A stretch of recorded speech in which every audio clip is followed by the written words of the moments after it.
Greetings from Sunshine Health DPC. I'm Priscilla Bullen, and I'm so glad that you're here. Greetings from Sunshine Health. Welcome to another Sunshine State of Mind podcast. Today, we have a very, very special guest. It's our own Virginia Beach resident, Rob Wilson, and performance expert who is the author of Check Engine Light. We are going to take a deep dive today, everybody, about how to check your engine light and check your dashboard to stay afloat on your own health. Welcome, Rob. We are so glad to have you today. Thanks, Priscilla. Glad to be here.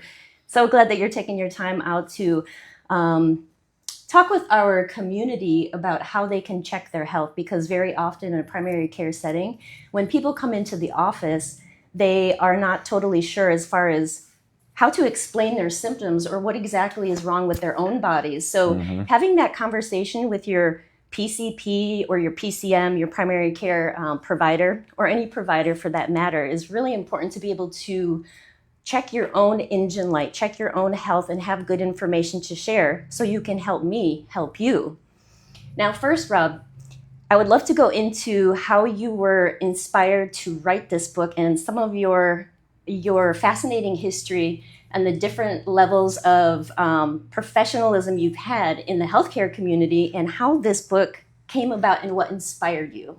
Sure. So first, I grew up in a house where health was a primary part of our lives. It was totally normal. My parents were really healthy, athletic people. We ate really clean and paying attention to food. It's not like treats and things were excluded, but health and being active were always very primary just in our lifestyle. So that started me really early. And that's not always the norm these days. No, but it definitely, only now as I've gotten older have I realized in retrospect what a massive advantage that was. And there are some things that I'm aware of, or that habits that I have that have become like tacit parts of my lifestyle that I realize like are not a part of the framework that everybody thinks with. Even people who are high performing, whether it's sports or executives or whatever, they didn't grow up in that environment. So it's just not a part of the structure of how they're thinking. Sorry, So go like ahead. Yeah. like high performers, if they didn't have this great background like you had, they just might have that little extra barriers on how to be disciplined or how to eat different or how to perform better because they didn't grow up with that. But now they're there and they didn't have that background. So you had that good fundamental foundation. Yeah, and sometimes with people who are like high performing individuals, and this is not all of them, but frequently they're just really good at dissociating from malfunction, Right. not necessarily knowing how to navigate it so that problems don't persist, but they just kind of know how to like, I turn off that part for right now, and I'll just keep going regardless. Get the job done. I'll just get the job done. So I grew up around health and performance. That was totally normal for me. And then I started a career in massage therapy when my daughter was, well, it's right around the time she was born, actually. So so stressful when you're in school and your kids are little. yeah, It's so stressful. It was, luckily, it's a trade school. So it's very short. And for me, I was in college for a few years, and I wasn't really interested in what I was studying. And I was like, I want to get into a health field, and I just want to do something with that and like get into it quick. So I went to massage therapy school, and immediately the ideas of like human movement always really interest me, especially the idea of pain relief, helping people be healthier, just having some access to those kind of conditions really interested me. So I did manual therapy for about 15 years or so. And wow. that went from like early in my career, I worked in a health spa environment, because if you're a massage therapist and you want to make a living, then that's where you work mostly. I worked in some pretty high level like pain relief, chiropractic, physical therapy offices. And then I had my own clinic when my wife Tommy and I had a CrossFit gym. So I had both a training, like strength and conditioning job, and manual therapy At the same time. at the same time. Yeah. So I would see the same people for training and to work on like their pain relief or movement dysfunctions and things like that. So all of that was sort of early stage contribution to the philosophy that was developing in terms of health and performance, right? So that was all. I wasn't really purposefully at those stages of my career thinking like, what's my philosophy for health and performance? It was just happening in the way that I practiced. And then a few years ago, all of that work in strength and conditioning and pain relief culminated in work with the Naval Special Operations community. So I've been working with special operations, U.S. and allied special operations for quite some time. And I got the opportunity to work with a local facility actually called Virginia High Performance. Okay. And Virginia High Performance is sort of like a hard health reset for operators. And within that holistic program, I teach a curriculum called Check Engine Light, which ties the various modalities that they're exposed to together, and then helps the active duty and veteran operators who come through develop a more concise framework for how they manage their performance and their health for the long term. And as I taught and developed this curriculum, it started just to occur to me like, I think more people can benefit from the way this is structured. I think this is just making sense. And sometimes when people think of these guys like SEALs and stuff, it's like they live in this, like they're from another planet or something. And they're amazing. Right. But they're just people. And so they're not experts in health any more than anybody else is an expert in health who doesn't work in the field. And you realize that you're going, oh man, like these guys know how to do their job extremely well, but they're not trained for health and performance. This isn't a primary part of their job. And so as I developed the curriculum, the book sort of started to, like I say this, like it started to speak to me like, hey, this is a book. And at first I was like, I like to write, but I just kind of ignored it. Happened for a while. And then I started writing, and it kept jabbing at you. It kept jabbing at me. And then the rest unfolded, and I went to a publisher, and they bit and took a risk on me. I'm sure And that was a process as well. yes. Because I want to say somewhere along the lines of a couple of years, right? From start to publish. Yeah, there was a little break in there, but in total, 2.5 years. Oh my goodness. Yeah. And you stuck with it throughout that whole time. Yeah. Which Yeah. I'm sure that could be, you could have your moments, I'm sure. It's a process. it's a process, and it's very rewarding, and it's very frustrating, and it will try your patience. And some days you sit down with a subject that you know, Yeah. and some days you sit down and you sit there for an hour and you get like 5 sentences that are okay-ish and that you throw away later. And then sometimes you sit down and 5 pages comes out like in And it a just snap. flows. Yeah, and you never really can be totally sure which one until you start typing. Right, right. Yeah. So then how did you bump into treating soldiers along the lines of your career? Like how you do now with veterans and SEALs? Yeah. Well, first of all, some of it is just like pure luck. I've lived in Virginia Beach my whole life. Right. So if you live in Virginia Beach, at some point you're going to get exposed to people who are directly serving in the military and or their spouses, because most of the city is people attached to the military in some way, shape, or form. When I Right. worked in a pain relief clinic, we would get various people in the military who were dealing with those problems. So that was part of it. But my wife and I had a CrossFit gym for about 15 years, and That's a long time. it's a long time. Yeah, Wow. it was really popular. It with was. people in the military, right? So we had a lot of pilots, and a lot of SEALs, especially, would come in to work out away from camp. Right, And right. what we found was that because they were outside the wire, I like that term, right. outside the wire. and they knew Yeah. that I had some knowledge and some experience dealing with pain stuff, that I could help them in some unique ways. And so I started to develop long-term relationships with some of these operators.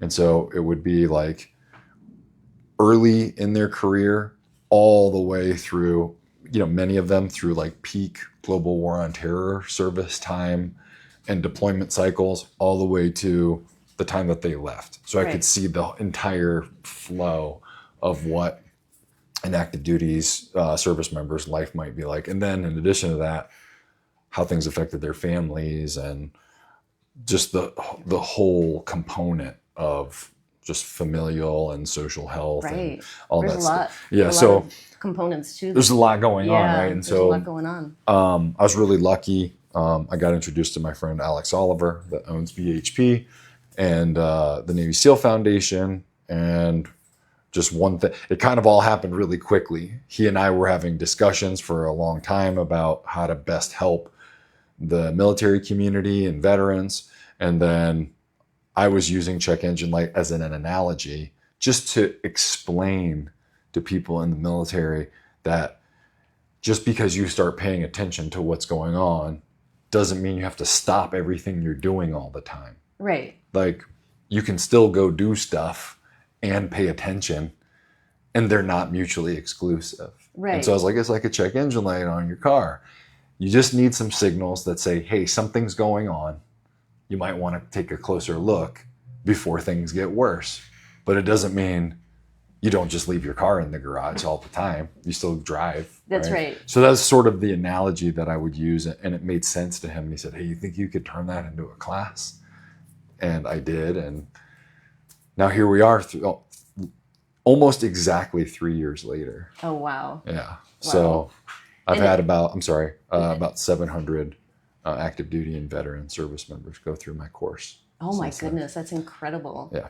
Yeah, I love the analogy check engine light, because everybody's familiar with a car in some way, shape, or form, right? Mhm. And know that when those lights go off, you got to pay attention or do something. And people who have not paid attention, there will be a time that car is going to do something bad, and it won't be able to move. It will start smoking or whatever it is. Mhm. And so people are familiar, even if you're not a car junkie, which, I'm not a car junkie, but yeah, if my dashboard is lighting up, I got to, Something gotta do needs to something. happen, right? Yeah. Something needs to happen. Something needs to Yeah. happen.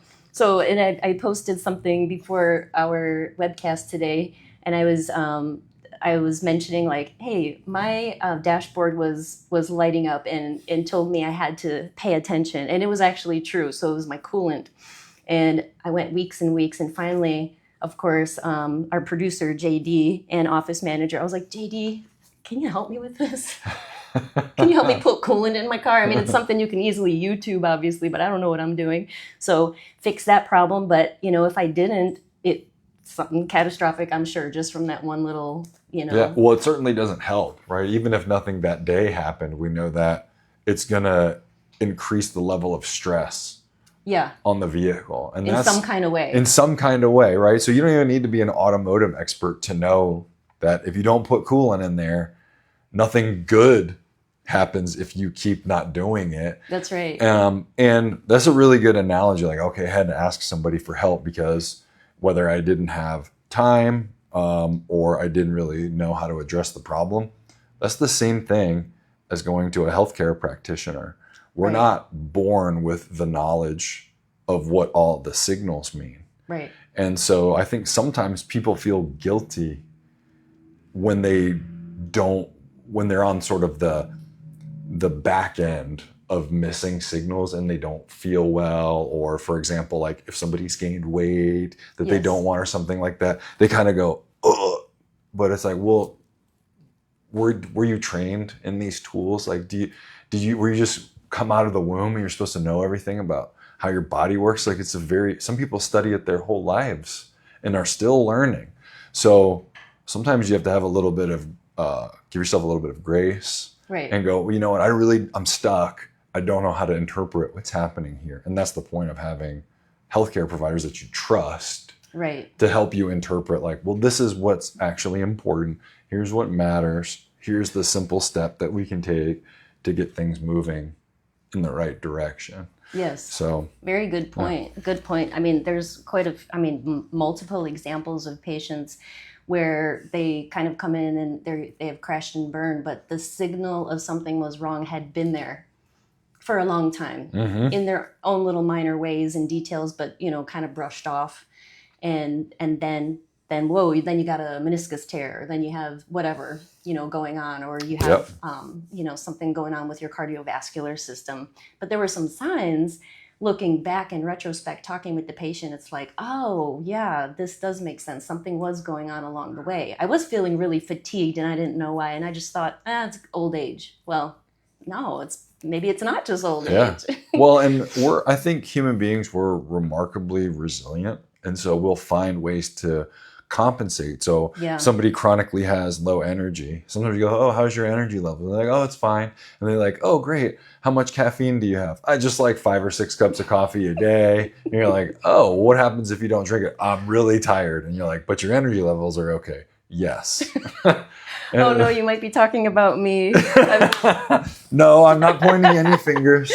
No, I just like to have my morning coffee a little afternoon and sometimes after dinner, but no big deal. No big deal. I'm telling on me. So I have whittled myself down to 1 cup a day. Oh, that's fantastic. Because last winter I was drinking a family-sized French press of coffee. My goodness gracious. every day.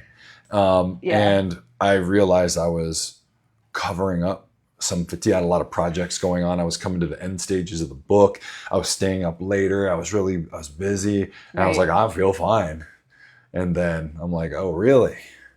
Right. Why is your blood pressure so high? There you go. And I was like, ooh, what's a controllable? So I started taking caffeine away, not because the caffeine itself was doing something harmful, but it was allowing me to cover up the reality of the fatigue I was experiencing. I'm like, ooh, maybe I need to back off from some things that are unnecessary and manage this a little more effectively. Right. So yeah, because that is an excessive amount. When you look back on it, you're like, okay, that was a little too much. Yeah, family-sized French press a day for one person. Right. It says family size. It doesn't say single individual man size. This is family. So like 3 to 5 people.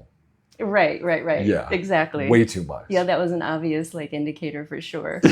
Yeah. For sure. Yeah. So as we go and take a deep dive into the book and talk about all the different pieces of it and how patients and people can identify some of their own dashboard lights, right? So in your book, you talk about indicators and dashboards and KPIs, which are essential. So building a set of KPIs, so key performance indicators, Yep. is essential for managing our health because we can easily be tricked by our own perceptions. Our biology is incredibly complex and primarily oriented on navigating our external environment. This often causes subtle cues from the body and brain to get lost in the noise. Yeah.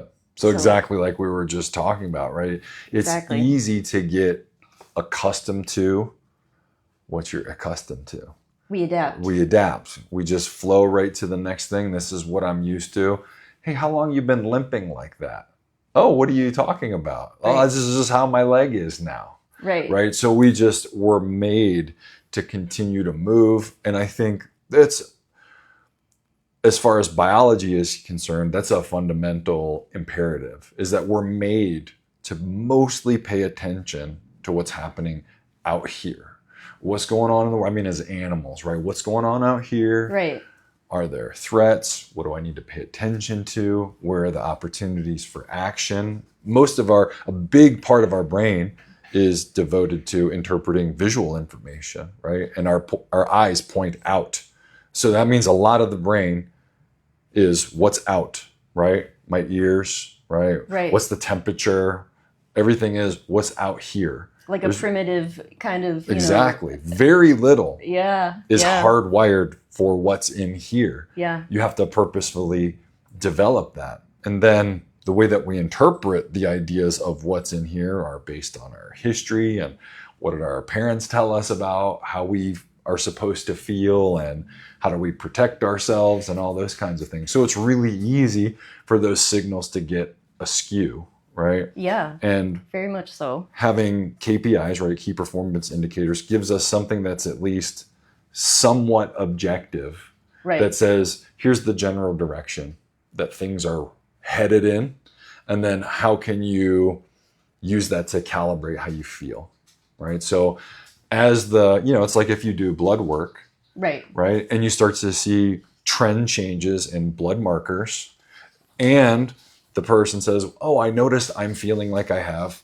better energy. And you're like, well, higher energy is often correlated with these hormonal changes. So we're going to keep an eye on those. And if you start feeling low energy again, Correct. Yeah. let me know. And then we'll do another blood panel and see what's going on. And so that's the idea, is that's part of a comprehensive dashboard, is it helps you, and I call it calibrating your perception, right? So we all live through our perception, but it's important to have some sort of external array Right. of indicators that says like, okay, I'm feeling like this. Is this just a day? Or when I look at some stuff, I look at my sleep for the last 5 days. Right. Boy, that's been in the gutter. Maybe that's why I don't feel so good. Maybe it's not that my spouse is like the biggest jerk on earth. Maybe I'm just in a bad mood because I'm really tired. Right. Right? Or like, I've been sleeping great, I've exercised. Maybe they are being a jerk, right? So it just helps us more accurately interpret both our internal world and the external world. Almost like concrete, it's hard to have concrete evidence when you're trying to check your indicators and check your engine light. It's like, okay, you can go into this vast space of nothingness and not like, what am I looking for? So some concrete things that we can use as individuals to check our own health. So one of those things are leading and lagging indicators that you mentioned in your book. So can you explain a little bit what leading and then the lagging indicators mean for our bodies and for us? Sure. So both of those terms are used a lot in like economics and finance. So leading indicators basically come out in front of a given event and say, hey, this is a thing that is more likely to happen if the current conditions continue. So what might happen, right? Predicting outcomes, essentially, right? Right. And then lagging indicators help us determine impact or give us information about what just happened. So lagging and leading indicators aren't necessarily specific measurements, but they're how those measurements are used in time. So for example, if you get a hormonal panel, right? Like a basic, for me, like a basic men's health panel that might look at something like total testosterone, free testosterone, and sex-binding globulin hormone, right? So Right. we might look at those three things. Well, we might have that indicator beforehand. I might not have anything wrong, and I might do it and go, oh, geez, my testosterone in the last year has dropped 100 points. That might be a leading indicator for something that could happen in the future, right? Yes. Ooh, I don't want to let that keep happening. And then you go, hey, we're going to do some kind of intervention. Maybe we start with a lifestyle intervention. We're going to do some sleep. And if necessary, if indicated, we're going to actually do some exogenous hormonal therapy. And then you retest the blood panel and you go, do we make a difference? Okay, now it's after the fact, right? Right. Now that's one way it can work. Another way it can work is, boy, I've been feeling like crap for 10 years. I'm tired. That's quite a long time. It's 10 years, right? But I've had patients. But it happens, right? been I'm 5 tired. years. I'm groggy. I'm not in a good mood. I'm not motivated. My body hurts. I don't heal as fast. Yes. all the Those are things. lagging. Yes. Okay. And then you go, oh, let me get this panel. And you're like, wow, excuse me, sir, you're 37, your testosterone is 120. right. And you're like, no kidding, you feel like crap. The leading indicators were how you felt. Right. Now we have a lagging indicator. So it's more about how they occur in time. And what you want is to develop a set of indicators that help you lead as much as possible. Oh, when this starts to happen, I know that I'm headed in this direction. Right, right. That's such a great point. And our philosophy being more of a functional medicine lens here at Sunshine Health. So, for instance, I would love to know all my male patients what their testosterone was when they were in their prime. That gives me an idea, but no one's going to check that. It's like, why would we check your testosterone when you're 19, 21 years old? Well, it can give me an idea for down the line if things change, what things were at your best. And not only that, but just testing blood, even if you are feeling good, getting those hormonal things checked for both women and men, even if there is not a huge problem going on, because then we can use it to trend. That's right. And that is the fundamental, like, best thing you can do for patients, but we just don't do that in traditional medicine unless maybe a patient asks for it, and there could be some fight and resistance with a provider that's just like, why are we checking this? This is a waste. I don't want to order that for you. And it's like, no, this is important because I want to know where I stand now, even though I'm feeling okay. And it gives me a foundation if things are to change. So I love that. I love that, just being able to track. Your dashboard in your car works all the time, even when it's not broken. Right. It's not like your dashboard turns off when it's not broken. It works the day that you buy it. Right. So why wouldn't you want a monitoring system for your health? I love it. Right. So that's the idea, is you want to have some continuous way to monitor what's going on so that you have leading indicators. You can't have leading indicators if you're not looking.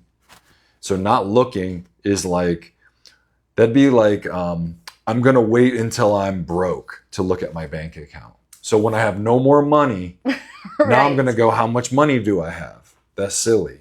We all get a bank statement every month.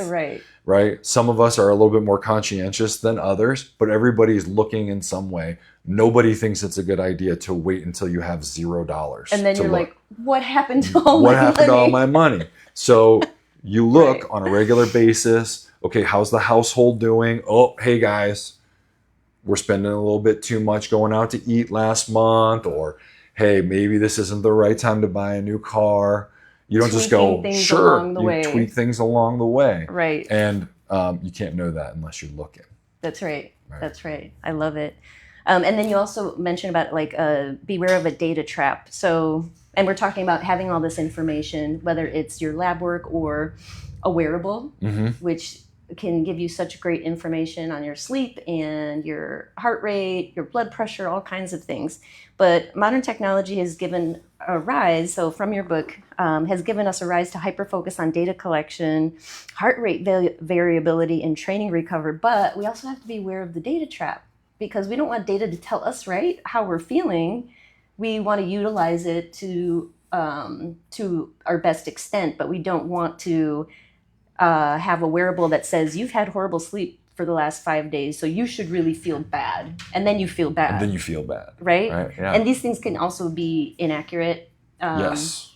at to a certain degree. They're not perfect. They're not perfect, They're not perfect. right? And that's another reason you need to have data over time, like you were talking about, because even the best measurement tools we have are limited, right? And in 10 years, we'll probably look back and go, oh my gosh, Oh yeah, right? I can't believe that's how we were doing that, right. right? But one thing that is for sure helpful is to understand trends, big picture.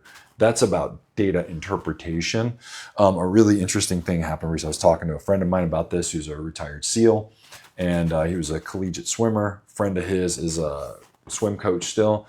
They are now preventing the swimmers on that guy's team from wearing whoops because the swimmers were getting what they called whoop mind, where these kids who are very impressionable, 20-year-old athlete, were going, my whoop score says I can't practice today. And he was like, hey, college sports is stressful. Okay. You're at a Division I swim program. Right. We're paying for school. You have to keep your grades up. It's stressful to be here. Right. Whoop is just saying it's stressful to be here. It doesn't mean don't do stuff every day. That's a hard day. Right. Now, right. if it starts to crash, okay, maybe we need to have a discussion. If it starts to downtrend Right. Over time. okay, we got to have a talk. But like, It's not a medical excuse. Your whoop. yeah, device, your whoop's down 10 points doesn't mean no practice. Right. We can't run things like that, right? Perfect And example. You can't do that with anything in life. And so, yeah, all the data, we have so much democratized access to information. Even, so I'm in my mid 40s, and earlier in my life, in my 20s, you couldn't just like get on your phone and schedule a men's health panel on your phone for $100, Right. and then go get blood drawn and get a report in Absolutely a day. not. No. And now you can get like you can order a full panel on yourself. You can have a wearable. You can wear a heart rate monitor. You can get a mattress that tells you how well you slept. And on one hand, I think it's great that we have more sophisticated ways to measure what's going on inside of us, because it's really hard Yes. to determine that. When we utilize it the right way, for sure. Yeah. And on the other hand, the difficulty is making sense of all of that information and figuring out what matters. And I think understanding how trends work, understanding what normative ranges actually are, individual ranges, and most people don't have access to that information. They're not really sure, okay, what's actually normative and what's normative as far as like what's accepted in medical literature. So like you're not close to death, so okay, versus what's normative if you want to feel your best. Right. And those things aren't always the same. And so again, that's why having practitioners who know those values, not just from literature, but also from experience. Yes. Okay, hey, I've had hundreds of patients looking over these panels. And so now I know, okay, on average, somebody of sort of your age, activity level, your kind of lifestyle, you could be in here. I know your device says this, but consider all these other factors. And that's where interpretation is really essential, and more essential the more data that we have. Oh yeah, great point. And we do have access to doing all these things, but the interpretation, like if somebody does order a full panel and they get their own labs back and then they Google something and then try to supplement online from some place because Google says your progesterone is low, so I'm just going to try to fix myself. That's what can be dangerous. Yes. So yes, getting the information is great. We have so much access, but then getting that professional guidance with like, okay, what do I do next? Or what's the next step? Yeah. And sometimes it's about clearly identifying the problem or the goal in the first place. Right. So sometimes people don't know they can't quite articulate what it is that they're after. They know how they want to feel. They usually have some kind of picture or a story in their head of what they want life to be like, Yes. but that don't necessarily know how to articulate medically, right, or with performance information. Okay, what is it that I'm really trying to do? And so that's part of our job, is to go, oh, what that means is this. So we are like translators a lot of times for Yes. what people's idea is in their head versus what are the actual steps, not only that will work according to research, but like that are actually viable for that person. And Yes. that's actually the trick with data. I love it. I love it. It's like, what is your goal? Yeah. Yeah. What is your goal? are What we are you trying to do What are you here? trying to do here? Right. Yeah. What do you want to get out of this? So simple. So Yep. simple. We did have a couple of questions, and we could hit on one of the questions if that's okay with you. Sure. And so, JD, what questions do we have so far? Yes, this really long. I think this is a shout out's last question, but she says, I love that you have such a long history with operators. I am not military, but feel that those who are active and need a push and drive have similar mentalities. I have been with the same trainer for 13 years, and unfortunately, we had to part ways due to distance, as he now lives in NC and too far for me to justify to travel. Finding a new trainer is challenging after this long of trusting someone who knows everything wrong and right with me, and my body with injuries and weight is a whole roller coasters. How would you guide someone in finding a new trainer after 13 years with the same individual? Trust is key and connection too, but what else should I look for? Wow. JD, do you have a mic on? Or no, right? Okay, so just to make sure the question was heard. Mm-hmm. So this person is asking a question and from Rob Wilson to give some advice on having a trainer that has known her for a very long time. And so it sounds like she's very active and has had injuries, and now she has to find a new trainer and some guidance on what to look for, not just the trust that you have in someone, but what to look for. Yeah. Or do you have any openings? I don't, but this is what I would say. So first of all, there's no replacement for that relationship. There's no replacement for 13 years. Wow. Yeah. And that's okay. And so when that happens, sometimes when you have a long-term relationship with a provider, and it's like you like almost like losing someone adjacent to family. Yeah. Right? Because Big you time. trust that person. And so what I would say is, don't compare new people to that person. They're not going to be the same, no matter how good they are. They don't know you yet. And that's all right. But use the same rules that you used in the first place to find the person you like so much. Be open to it. Know what your goals are. Goals. A personal reference never hurts. So who do you know? Like, what other friends do you have that work with a trainer? And then be willing to try and go out and explore and say, okay, this is what I want to accomplish. And have it written down somewhere, or be very clear about what it is that you want to do and what your needs are. And then try different people, communicate with those individuals what your goals and needs are, and see if they're willing to and able to adapt their approach to what your needs are, and not squeeze you into what it is that they do. Right? So that doesn't Right. mean like if you go somewhere and a person does a certain kind of exercise, you shouldn't do it.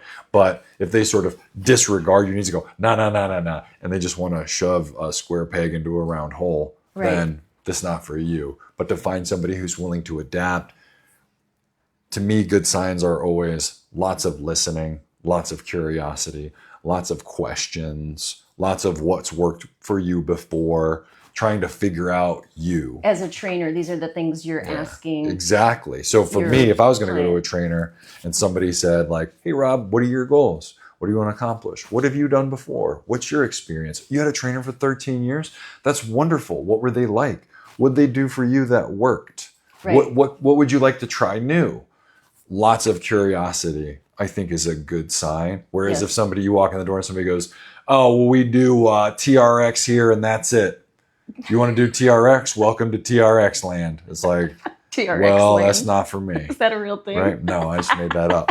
But And what about her questions or his questions to goals, like, okay, not maybe I just want to be stronger, I want to be this or that, but like specifics probably, like these are the hobbies or sports that I do.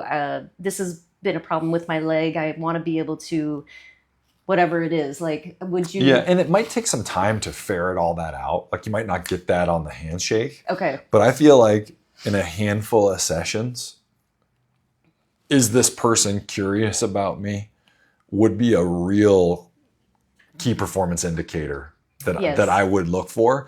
And if it just seems like I go in and they're like, we're doing this exercise and we're doing this exercise and we're doing this exercise and then here's another exercise, it's like, well, you could look that up on the internet yourself. Right. That I'm right. not interested in that. Right. Cookie cutter, No recipe. bueno. Yeah. No bueno. But in the first handful, when it was me and I had a gym and I had a new client, this is one of my favorite quotes. I wish I thought of this. My friend Jacob Wanowski said this, is like, as practitioners, we have all the knowledge, but they have all the information. Yes. The clients have all the information. They do. Because I'm not living your life. So if you're a client and you're looking for a new personal trainer, you actually have all the information they need and they should be trying to get it from you. And if they're not, that's a red flag. That's a great point. And so my top comments on my Google reviews or any reviews I've had as a practitioner is like, oh, she actually listens. And I think to myself, actually listens. Wow, how many people are not listening? But for me, listening, you're solving you're giving it to me. Yeah. You're helping me help you by just giving me all the information I need. Absolutely. And so it makes everything easier. So now, would you be able to maybe provide some references here in Virginia Beach for a physical trainer for this person after to give them some? I mean, I have somebody who comes to mind right away. I would check out Kaizen Athletics, and that's Emily and Lee Throckmorton. They're friends of mine. And if you're in Virginia Beach, go talk to them. They're wonderful people. They do a great job. They're very educated and smart. And I've known them for many years. They have a great community. They work with adaptive athletes. They work with high-performing competitive people. They work with people in the tactical community. They're really great. Tell them I sent you. Nice. Thank you so much for Yep. that. Thank you. And we can type all that in the notes so that you don't have to worry about missing any of that information. JD, should we take one more question before we go back in? Okay. The question was from Carrie, and she said thank you. And she just recently did a 4-week trial with someone to see if that will fit her goals. So thank you. She says thank you, Rob, for that advice. Oh, And okay. another Wonderful. question is, any tips to hone Thank you. in on awareness of changes for people who've never paid attention to the body? So any tips to hone in on awareness of changes for people who've never paid attention to the body? Now this kind of dives into the book too. It does. This takes us right into, Right. yeah. We can actually we can go into our next topic here and talk about organizing indicators and the M3 model. Mm-hmm. Right. So in the M3 model, in Check Engine Light, in Rob Wilson's book, he has 3 categories of an M3 model: mind, movement, and matter. And we can go into each section individually, but within each model, the goal is 3 original precepts: bring clarity to problems, predict outcomes, and determine impact. I love that. It's so simple and it's just so real, like makes so much sense. And so before going into the first category, which would be mind, Mm-hmm. we can tinker around with like the tools that you that you have in your book that we can use. So these are tools that we could use within all of the models, Yep. right? And tools that we could utilize to, check our engine light or check our indicators. So the first tool is something that is robust, reliable, and repeatable.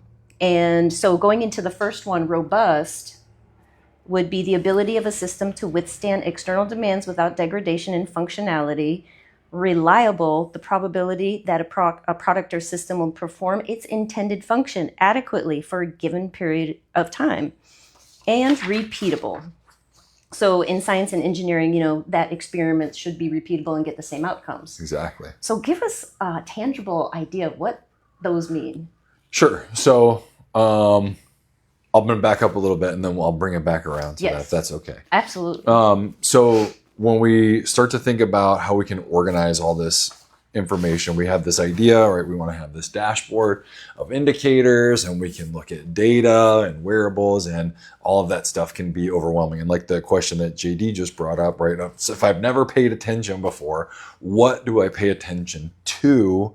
And what is the stuff I choose if I want to do something? That's like the biggest hurdle for most people. They don't know what to start listening to and then what to do if they notice something. Correct. And this is where the M3 model comes in. And so mind, movement, and matter, which we'll talk about in more detail, offer basically buckets that are really simple that we can draw indicators and tools from to put on a dashboard or to build a toolkit with, right? And when we think about the toolkit, what we want to make sure of is that we don't just jump to the hottest tool on the market. And this is what most people do. They go, oh, it's the Ab Cruncher 5000. And if I know if my abs are stronger, then my back won't hurt, which isn't necessarily true, right? Or I saw the latest Dr. Huberman podcast clip on YouTube. It was 22 seconds long. And he said, neuroscience shows, shining a flashlight into your eyes 10 minutes a day, makes you taller or whatever. People go, I'm going to do it. Right. And so rather than jump right to the tools, which we're inundated with because there's so much marketing, it's important to have a framework for the tools that you're going to select.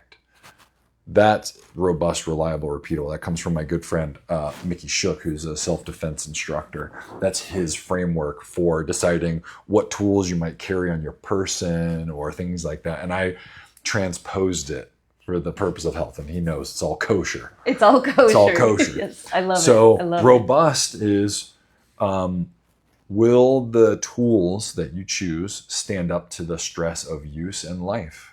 So is it hard to break? And that could mean like literally if you're using like, for example, you have some stiffness in your legs and they're achy and you want to be able to alleviate that before bed.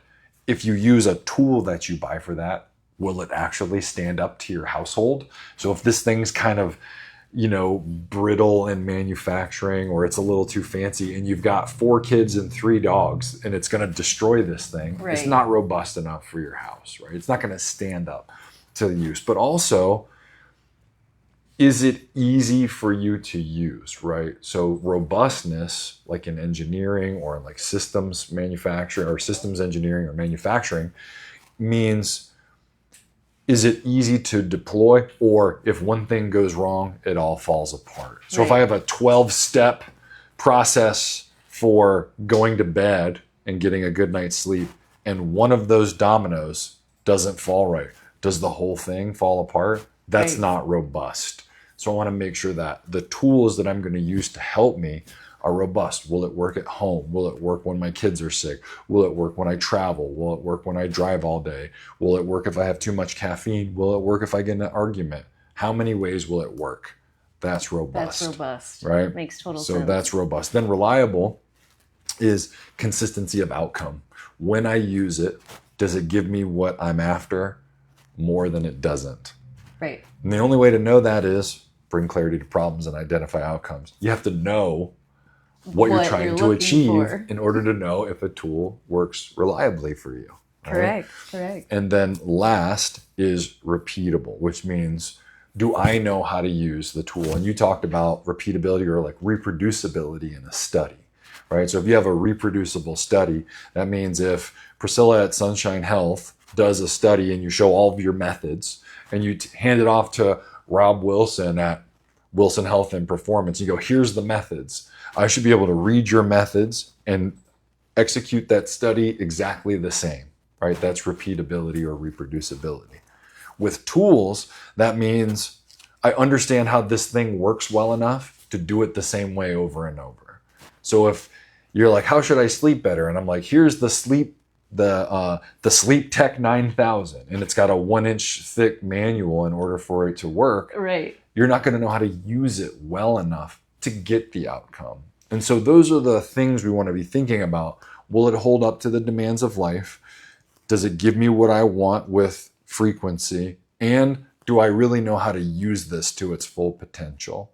And a lot of times what that ends up doing when we ask those kinds of questions is it simplifies our toolkit significantly and makes the things that we decide to include way simpler, way simpler and more accessible. Yes, that makes so much sense, and that could be related to an actual tool, an app, and you mentioned so many different things. And this Exactly. reminds me of an app on binaural beats I tried to listen to before sleep, delta waves, trying to get my delta wave vibe going, and then boom, a commercial would come on, and I'm like, whoa, this is not working for me. So first it was hard to find the app or even download it or get the Bluetooth on the earphone working, and then you're listening and you're trying to zone out, and then some commercial. It's like, this is trash. I know. This Well, is not gonna and it's work. funny you bring that up. I've had the opportunity to do some consulting for like wearable technology companies, and one that I was working with had this wonderful device. It was great. It worked really well. It was an EEG headset, direct to consumer, right? So it will read your brain waves in real time, Interesting. connect Bluetooth to a meditation app, right? And then help you focus or meditate in specific ways based on real time brainwave frequencies. It was like the coolest thing. It sounds the worked coolest really thing. well. The problem was we were trying to see how it would work for university level athletes, right? College students. And we figured out was that a 7-minute meditation takes 13 minutes. And you have to make sure that the headset's charged, that your phone is charged, that the Bluetooth signal isn't overwhelmed with other devices. You had to, you couldn't search the specific meditation that you wanted. And there was a 2-minute introduction to the meditation that was about the meditation. Oh my gosh. So you That had sounds so complex. So it took 6 minutes of work potentially to get to a 7-minute meditation. And so that you're like, oh well, that's a lot of friction. That's defeating So- for sure. It is a lot of friction. Right? So there's a lot of friction. And so those are the kind of things that happen and people don't take into account when they select the types of tools that they want to use. Right. It makes total sense. And speaking of tools, so in addition to the 3 R's that we discussed, we have proximal and distal tools, that we can take advantage of. So proximal and distal tools, what exactly does that mean in real life terms, right? Sure, yeah. So proximal and distal are, I had to throw like some kind of anatomical language in there because I just love it so much. So proximal means close to the center, right? And distal means away from the center.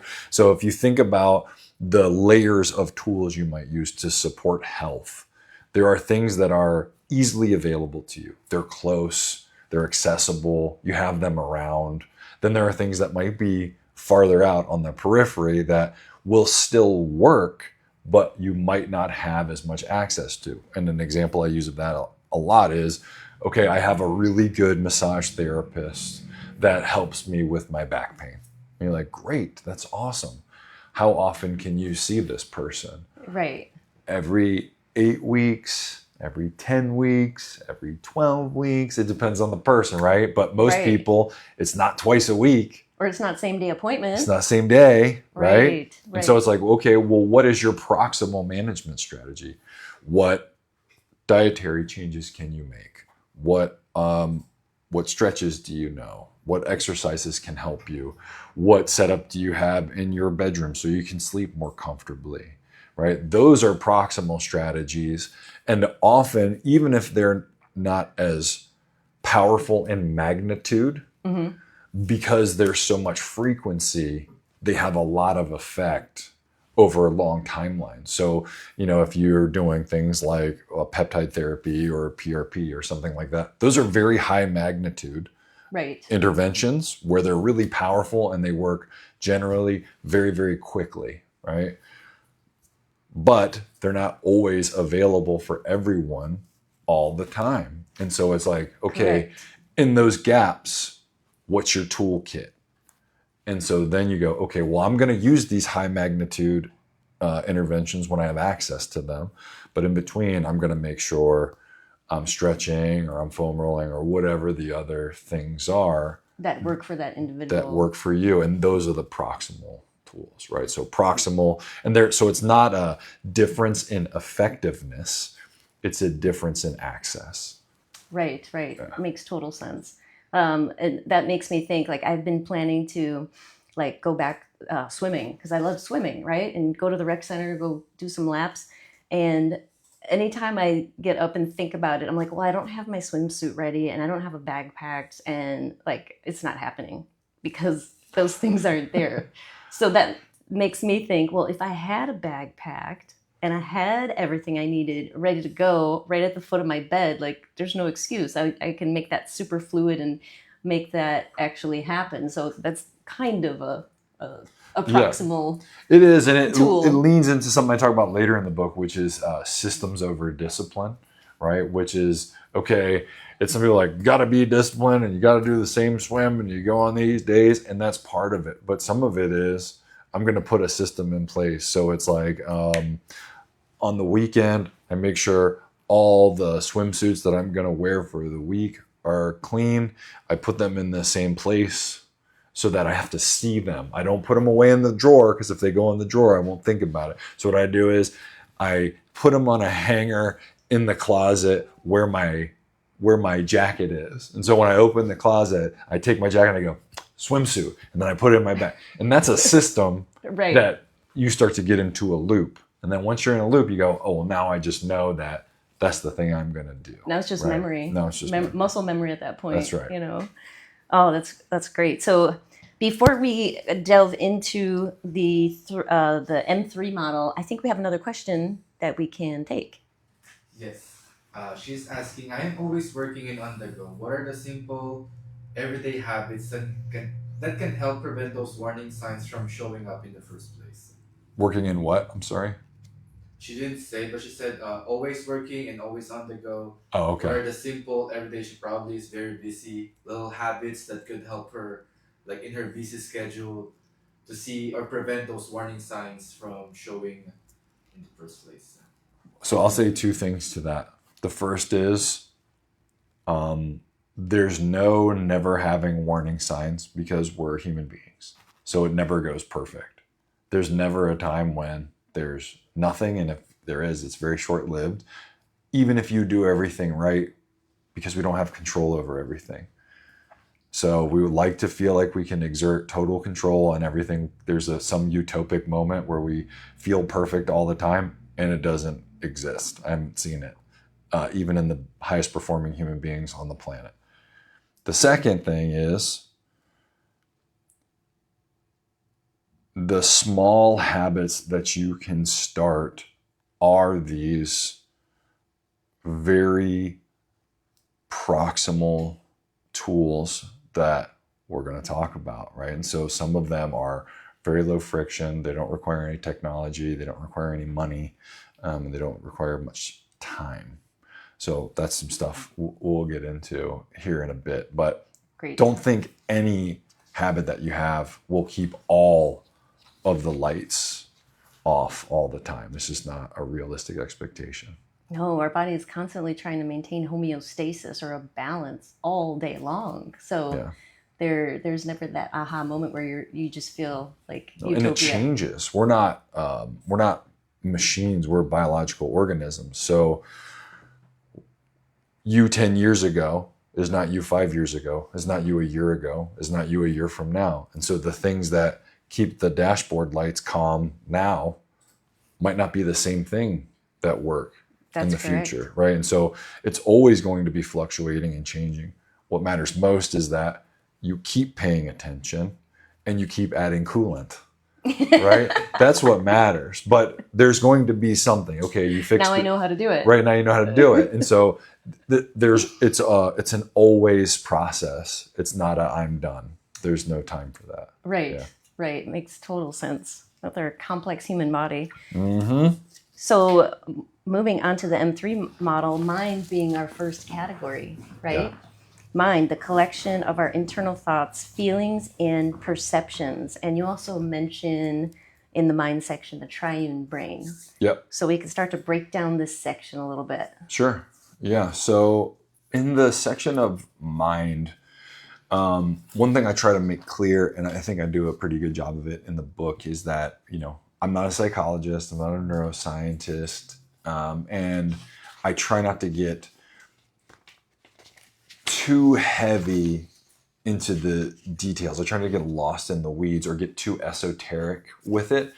However, there are some things that are fundamental realities of how our nervous system functions that are really important to understand how we think, how we feel, and how we associate with others. Now, how we associate with others, people don't normally think of in terms of mind, but it's a social connection and meaningful relationships is a powerful needle mover in terms of how we feel, how we think, and our psychological and emotional wellness over time. Like, there's indisputable evidence, I think, for that at this point. Even if you don't read the scientific literature, if you get disconnected from people who you care about, it's stressful. We just had a question about somebody who got disconnected from their personal trainer. It's not even a family member, and they were worried about, well, who am I going to trust? And this is causing this person enough stress to send in a question on a webcast, right? That's true. So social relationships matter. Now, with that said, I think it's important to have some things that are grounded in physiology. And so the triune brain is an anchor point that I use to talk about layers of the nervous system, right? So I talk about the autonomic, the emotional, or the limbic system, and then the cognitive part of us. And really, just to be concise, right? The autonomic nervous system is the part that works on autopilot, right? Autonomic means self-governing. So if you have an autonomous vehicle, it drives itself, right? So the autonomic nervous system is basically life-giving function, right? Breathing, blood pressure, heart beating, digestion. We never have to think about that. The part of you that thinks you're you doesn't have to send signals down to that stuff to make it work, right?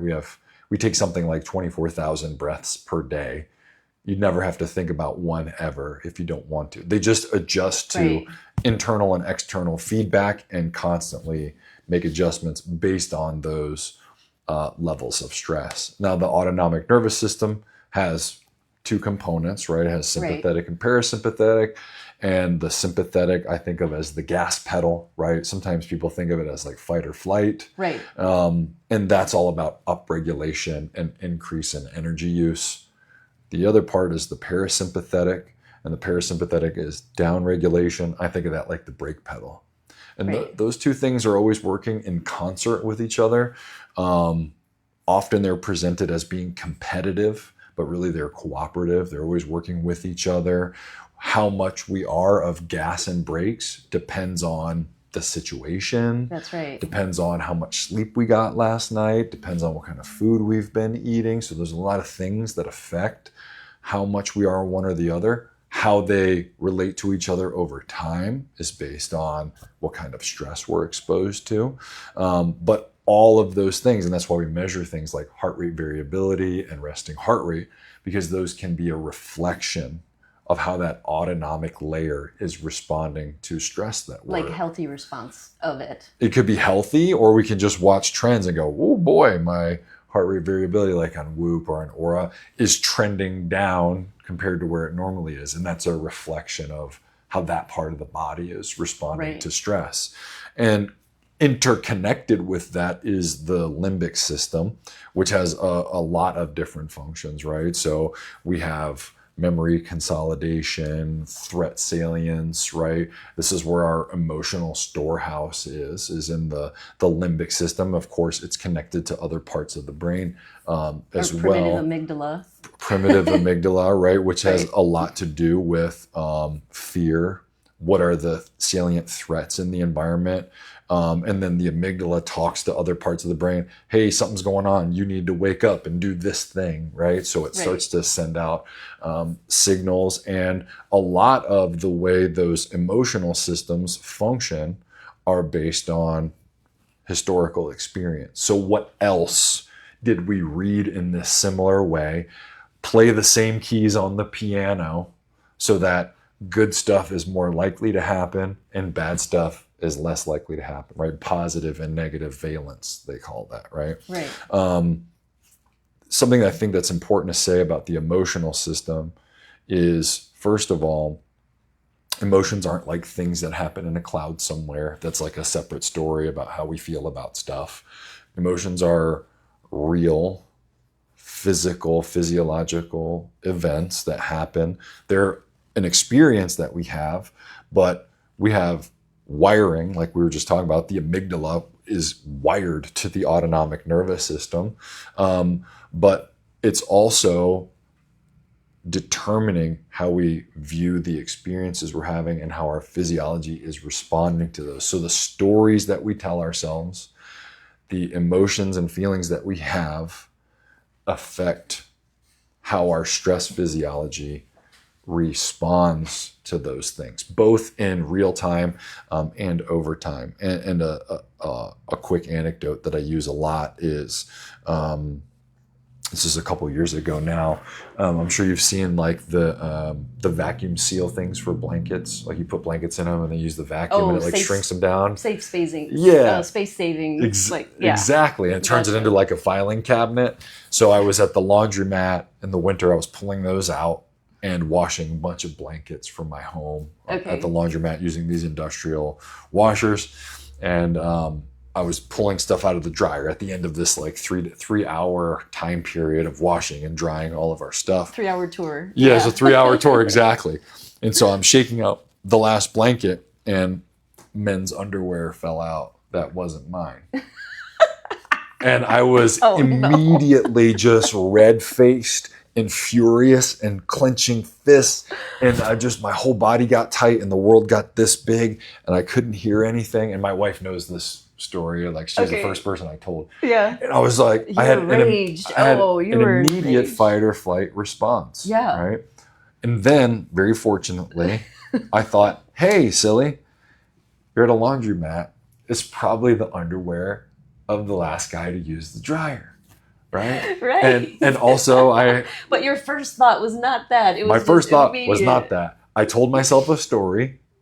I had an emotional response, and then my physiology, my heart rate, my breathing, my blood pressure, all changed in response to that story. Within seconds on the spot. In a snap, to mobilize all the energy in my body towards not even a real threat, a perceived threat. And so that not only happens in seconds, but at low levels, it happens over time, and not just with threats, but with little things that cause those same physiological spikes in the environment. Yeah. And so those kind of things are really important for understanding how stress affects us, and all kinds of stress, from disruption in sleep to mood, what's going on with our emotional stability, what are our relationships like. Right. And then we have cognitive health, which is like topic du jour right now. Everybody wants to talk about cognitive health. And for me, one of the key component parts of cognitive health is, can you learn new things? At the end of the day, are you still curious? Can you go into a new environment and still learn? And that is the number one sort of indicator I've seen with people that I would see who are older and who are they're still learning, they're trying, they're still fluid in their intelligence. They can take on a new task. Even if it's slower, they're still interested. Tell me more about that. Oh, that's very interesting. I'm curious about that. They're always trying to expose themselves to something new. And I think our relationship with stress, how we deal with our social connections and our families, our loved ones, our relationships, and then our ability to learn are three they're very interconnected, and they're really important components of mind. That's a very good point. Now, when it comes to stress, even a perceived stress or what have you, or if you're getting chased by a pack of wolves, right? Yeah. Your sympathetic nervous system will set off, but the stress response that we feel and we experience, our body doesn't know the difference of getting chased by a pack of wolves or being upset because there's men's underwear in a dryer. It's that same chemical response. So those individuals that are running either high or even like a mild stress on a daily basis, can you imagine how that sympathetic nervous system can be elevated and just, I mean, burnt out at some point? For sure. And, you know, that of course, the terminology for that is allostatic load, right? And so allostatic load is the total load on the system. It's basically the cost of doing business over time. How much energy does it take to return us to and maintain our basic homeostasis? Right. And over time, if you keep spending, it gets harder and harder to get back to baseline. Right. And this is what happens with a lot of people, whether it's busy with family, busy with work. I never really allow myself to fully rest. My hormones are in disarray. Whatever the case may be, is that the system actually never truly returns to its baseline bandwidth. It's always hovering in some mode of irritation or stress. It never fully recovers. And you can get away with that. Like we were talking about earlier, humans are very robust, but Right. it's a limited supply and no one knows how much. And at some point, you're going to pay for that You're going to pay. over the long term of having, you know, high stress loads on a regular basis, or even mild stress loads on a regular basis. Yep. So sleep quality has got to be just such an important, you know, thing in this the whole view of the mind section. And I say that because in the top 10 of complaints from my patients, insomnia is in the top 10 for sure, and it has been for years. And for patients to have to sleep by prescription is mind-boggling to me, because what did we do 100 years ago? We slept. I know we have artificial light, we have all this technology, we have lots of things, we got stress, you know, of like data overload coming into our brains all the time. So times have changed, but there has to be a way to naturally get back to sleep for people. And why are so many patients reliant, or, you know, whether it's over the counter Benadryl and loads of melatonin, which I don't encourage, you know, patients to take. It's more like, let's see what your exercise is doing. Let's see what you're eating, et cetera, et cetera. You know, Yeah. what kind of things, what is your lifestyle like, first and foremost? So, yeah. So what do you think about? I mean, sleep is for sure a cornerstone. For me, I file it with matter. I Right. put it in the sort of chemistry section, but the truth is, and I say this later in the book, that mind, movement, and matter are just categories that make it easier for us to talk about these, but they all affect each other. Yes. So there's really, in reality, there's no separation at all. It's all one big complex system working together that is you. Sleep, though, when I work with individuals or groups, is a must talk about. Yes. It cannot be excluded. We're the apex predator on the planet, and we shut off for a third of our lives. And that's not by accident. We have a very, very sophisticated nervous system that needs an opportunity to clean itself Yes. and reorganize the cabinets, right? And there's Exactly. a lot of stuff going on in the mechanics of the brain and the nervous system that in the long term cannot be fully optimized without good sleep. I think a lot of people have sleep because, you know, this fight or flight or this sympathetic activation does get hijacked by environment and by people's like access to stimulants. You know, people drink, you know, we drink caffeine, or some people are more sensitive. Right. Those kind of things keep us up. And then we expect that because all of a sudden at 10:30, we decide to shut off all the lights, that your nervous system just goes, oh, okay. Right. Right. No, it doesn't And, work that way. It doesn't quite work like that. You can be totally exhausted and pass out, but it doesn't mean the quality of the sleep architecture, right? So the phases that you go through, it doesn't mean that those are good. It doesn't mean that they're restful. I think a lot of people struggle with insomnia because they don't know how to discharge psychological load. I know Yes. that's for sure true in the tactical community, whether I work with firefighters or police or people in the military, is that problems of the day are on spin cycle. Yes. And so like Can't let it go. Can't. yeah, move one thing to I the next. recommend for a lot of those folks is to keep a notebook by their bed that's specific to that and go, you know what, maybe the problems or the things that are swirling around in your head are actually important. I don't know because I'm not there. I'm not you. But write them down, and then when you wake up, they'll be there. But Yeah. at least you could now you know you won't lose it. It's somewhere physical, it's somewhere real, and then you can move on. And that seems to help people. It's a way to release a little bit and to keep yourself organized with your thoughts all at the same time, and just put it on paper. Leave Exactly. it there. Yeah. That's great. Not your phone, right. but handwrite it on paper. With a pen and paper. With a pen and paper, right? I'm gonna show my age now. JD, we can. Is that our time, or can we extend our time, or can we keep going through each, so we don't have to rush through the next two sections, right? We're okay. Okay. And so, as far how many questions do we have? One. Okay. What do you think? Yeah, I can take a question and Yes. then we can keep going. Okay. Yeah, we can go to the next section. Okay. Yeah, sure. Yeah, that sounds great. Yep, that's good. The question was about what are the good signs or things that show that you have a cohesive or functional mind, movement, and matter. I'm sorry, can you ask that one more time, What please? are the good signs or things that shows you have I have a cohesive or functional mind, movement, and matter? Oh, so like what are the signs that things are going well? I mean, life is good and you're healthy. That's usually a good start, They right? wake up in a good mood. Yeah, I have couldn't. energy. Yeah, I couldn't say like, oh, if your HRV is this number and your blood pressure is this number, then your life is good. But Right. generally speaking, if you can participate fully in opportunities to play, that's usually a good sign. If you want to play, that's usually a good sign. If you have meaningful relationships, Right. that's a good sign. If you wake up energized, that's a good sign, right?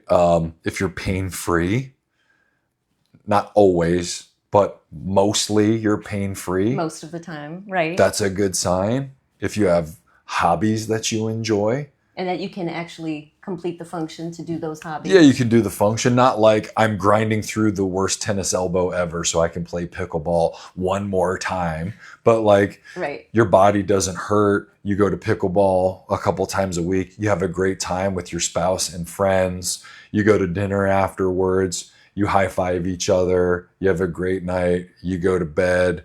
You wake up the next morning. You're like, you know what? 90% of the time, I'm happy to see this person. Right. 90% of the time, I'm happy that I'm me. Cool. I'm still learning. Let's keep going. Like those are sort of the internal things. Now, the biochemical part Right. The matter part. supports those things. The movement stuff, the mind stuff supports those things. But nobody can tell you if you have these 10 biomarkers, life is grand. Right. No, it doesn't always feel that way. Doesn't right? always feel that way, but it sure helps. Right. Right? It sure helps. As far as Yeah. tracking purposes, that is a Yeah. good time to track, is when you are feeling good, because you can. Yes, that's turn when back. people often don't do. Yes. They don't do it when things are going well, and so they have nothing to compare it to, Correct. right? So they just have normative data. People go, there's some guys I talk to would be like, oh, my testosterone is only whatever, it's only 400. I'm like, well, what was it last time? Well, this is the first time I got it. I'm like, well, then you can't say only. Right. You have can no only say the idea. number because Yes. you don't know what it was before. Now, if a year ago it was 900, and then Correct. it's less than half. Well, now you can say You only, could say only. but you So can't say true. only today because So- you don't know. No, Yeah. that is so true. And patients that generally feel good, this is more like neighbors, friends, and they hear about the clinic, and it's like, oh, I never go to the doctor. Well, why? Because I feel good. And I'm like, you still got to get the things checked. You still got to get your cholesterol checked, see what that's doing.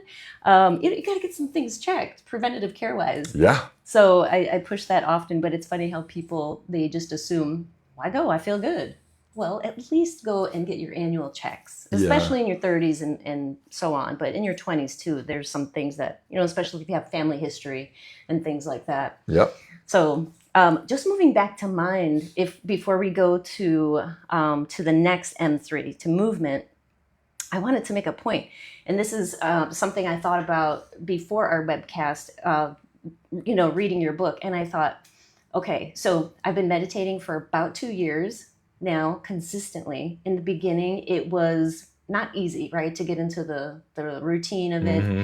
But I knew it was something that I would enjoy and that I need, because I'm always moving. I'm never sitting down. And that's a time for me to like actually sit down with a purpose and do nothing. And so I got better and better. And now it's like I look forward to it and I ease right into it on a more natural level. Mm-hmm. And so in December of 2024, so like 8 months ago, my mother passed away. And so this is a time where I lost my best friend, like overnight. And looking back, I thought, if I didn't have that one thing that I was already doing for just other reasons, just like stress management and, to calm myself and then just to kind of center myself, right? Yeah. If I didn't have that, I wonder, and I was a hot mess, but I think I would have been a hotter mess. And so having some kind of regular practice, whether it's like breath work or meditation or going for a nature walk for, every other day, those things are really important for people for their mental health and their mind, even if they feel pretty good. Yeah. Wouldn't you say? For sure, I'm a big fan of all of those things. I've come to like use this term, this phrase, which is like, we need time to build the spider web, right? There's a lot of things that are going on in here. We're always processing. And then when you have a traumatic event, like loss of a parent, right? That's a really serious loss. That's for most people like a landmark event in your life that changes you. I know when my wife lost her mother, she was different after that. Yeah. That's it. She was different. That was her best friend too. Nobody understood her like her mother. That was a big change. Yeah, I totally understand. That is a really huge event to process, and to already have a practice in place that is basically allowing some period of rest to some degree, like purposeful input to your brain, I think makes it easier to build the spider web. Not easier in terms of I feel better all the time, but easier in terms of I have some tools that help me to process this amount of feeling and information. Yeah. And it's a lot easier to rely on those things when things become difficult if you've already been doing it, right? It's like lifting weights for your mind almost. Like, right. If I don't want to wait until I have to move a refrigerator and go, boy, I should start lifting weights today, right? You want to have done that for some time and go, okay, hey, I'm glad I'm strong. Unless you have to move the refrigerator and then you're in this clinic with tendonitis or tendinopathy, right? That's right. You got hurt. Exactly. So just a few things for people that they could utilize to integrate into their life as far as the mind section. We talked about breathwork. We talked about meditation. What are some other things people can tap into, or some important things to look at, to review, or to implement in their life that they can improve that, mental health and clarity? Yeah, so I'm a big fan of breath work. That's something that I've utilized personally and with clients for many years. Meditation is great. I'm also a big fan of like various forms of journaling, right? Yes, so journaling, that's a great point. Morning pages. So Julia Cameron wrote a book some years ago called The Artist's Way. And the first exercise she has in there is daily. She has 3 pages, but I try not to make it too much of a burden on people. 1 to 3 pages, handwritten in cursive, no spelling, no grammar, no punctuation rules, just stream of consciousness. It can be cathartic, but doesn't need to be. What if it's someone like me that I can't and I can't understand my own handwriting? I'm just kidding. I mean, it tracks if you're in a medical profession, right? It's just hieroglyphics. Like, why is this eagle soaring over a pyramid? Like, what's that mean? Oh, okay, that means progesterone. Got it. But yeah, that there's something about that writing that sort of like knocks the rust out of the system, get your mind going. For me, it helped me identify patterns of thought on something objective where I like would just be writing something like, hold on a second, do I really think that? I don't really think that. That's like it captured me in a moment of emotion. Yeah. And I was like, I don't really think that. And then instead of me deciding that's how I think, like in normal, I think this now. I'm like, that was just something that was passing through. Yes. And I don't have to attach myself to that. Right. So it's really I'm not helpful. validating that. Yeah, I'm not validating that. So it's a really good way for you to highlight like what's going on in here. Like, whoa, that's in there. Oh, I better watch out for that. Or, hey, that's neat. I should capitalize on that.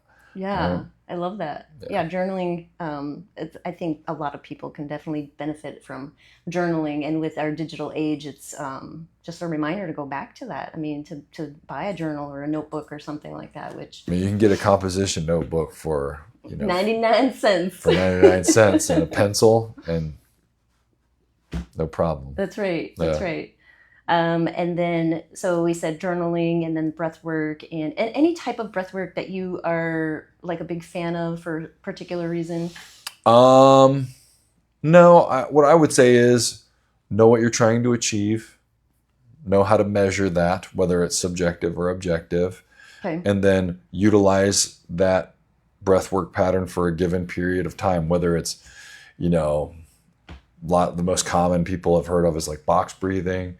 If you decide, hey, I'm going to see if this helps me get to bed, then make sure you're having a way that you measure getting to sleep. Right. Know that that's your goal, and then do it for whatever, 10 to 14 days so that you can actually look at the information. Right. And then if it works for you, keep doing it. And then if it stops working, identify a new goal, have a way to measure it, do the new thing. And you just do that over and over again. And that's in the experiments section of the book. There's some sort of starter experiments where if people are trying to figure out, okay, how do I deal with these things? There's one with breath work. There's one with morning pages. And there's a third one that I can't even remember right now, even though I'm the one who wrote it. So it'll come to you. Yeah. It's apparently I need one of these mind experiments because I can't remember it. No, it's going to come to you. We're going to come back to that for sure. Okay, so going into the second M in the M3 model, movement. And so in the movement section, this is about, monitoring our own movement, right? Mm-hmm. Much of the time, we don't know something is wrong until we have lost functionality or pain starts to detract from the quality of life. And we talk about, you have many different sections like movement intelligence and range of motion, organizing motion, formal movement, indicators for movement. So let's dive into that, what that means and how people can utilize some of these tools to monitor their own movement. Yeah, so, I think like the other things that we've talked about, movement is another thing, or is a thing that we really take for granted. We sort of assume that because we used to be able to do something that we can just, hey, if I'm going to do that again. Maybe that's more common with men. I don't know. Men, we tend to think like, I used to be able to do 12 pull-ups, so anytime I want, I could just jump up there and get it done. Right? I used to run this 40-yard dash, so even though I'm 52, I can still do it, right? And then sprinkle a little competitiveness in the mix of that, and then you got some injured men. Hold my beer, right? That's the precursor to all middle-aged men's injuries, right? Hold my beer. Oh boy, yeah. But we don't often know where we stand because most of life for a lot of people is lived in a very narrow window of motion, right? We're not constantly getting feedback about what's the range of motions that I have available, whether we're thinking of literal range of motion, like in terms of flexibility, but Right. more so in range of capacity, right? Can I move me in lots of different directions and lots of different speeds? Can I go slow? Can I go fast? Can I sit still? Right? And then can I move stuff in lots of different directions and lots of different speeds, right? How well does this frame work in space and time? That's actually what movement means. And the wider menu of options you have available, by definition, the healthier your movement is. And the less options you have, the less healthy your movement is, right? We're meant to have lots of degrees of freedom. So we have lots of different ways to solve problems in the environment. And often we don't know we can't do something until we're faced with a problem that we can't solve or an opportunity we can't take advantage of. And that could mean very general, sort of ambiguous terms, but it could also be like, I want to play with my grandchild. I want to play with my child, and I can't do that anymore. I can't do this thing anymore. I can't go down the slide with you anymore. That's real. Right? That's like real. Yeah. Oh, I can't carry up the stairs anymore. Or I can't help with this anymore. And those kind of things, the lack of ability to participate reduces quality of life. Right. We know that. Now, does that mean you need to be a World Cup soccer star until the moment that you keel over? No. But you want to push the thresholds of your ability to participate as long as you can. And it doesn't have to be sophisticated, and you don't need a lot of equipment, but you do need some methods to monitor it and then some ways to maintain it.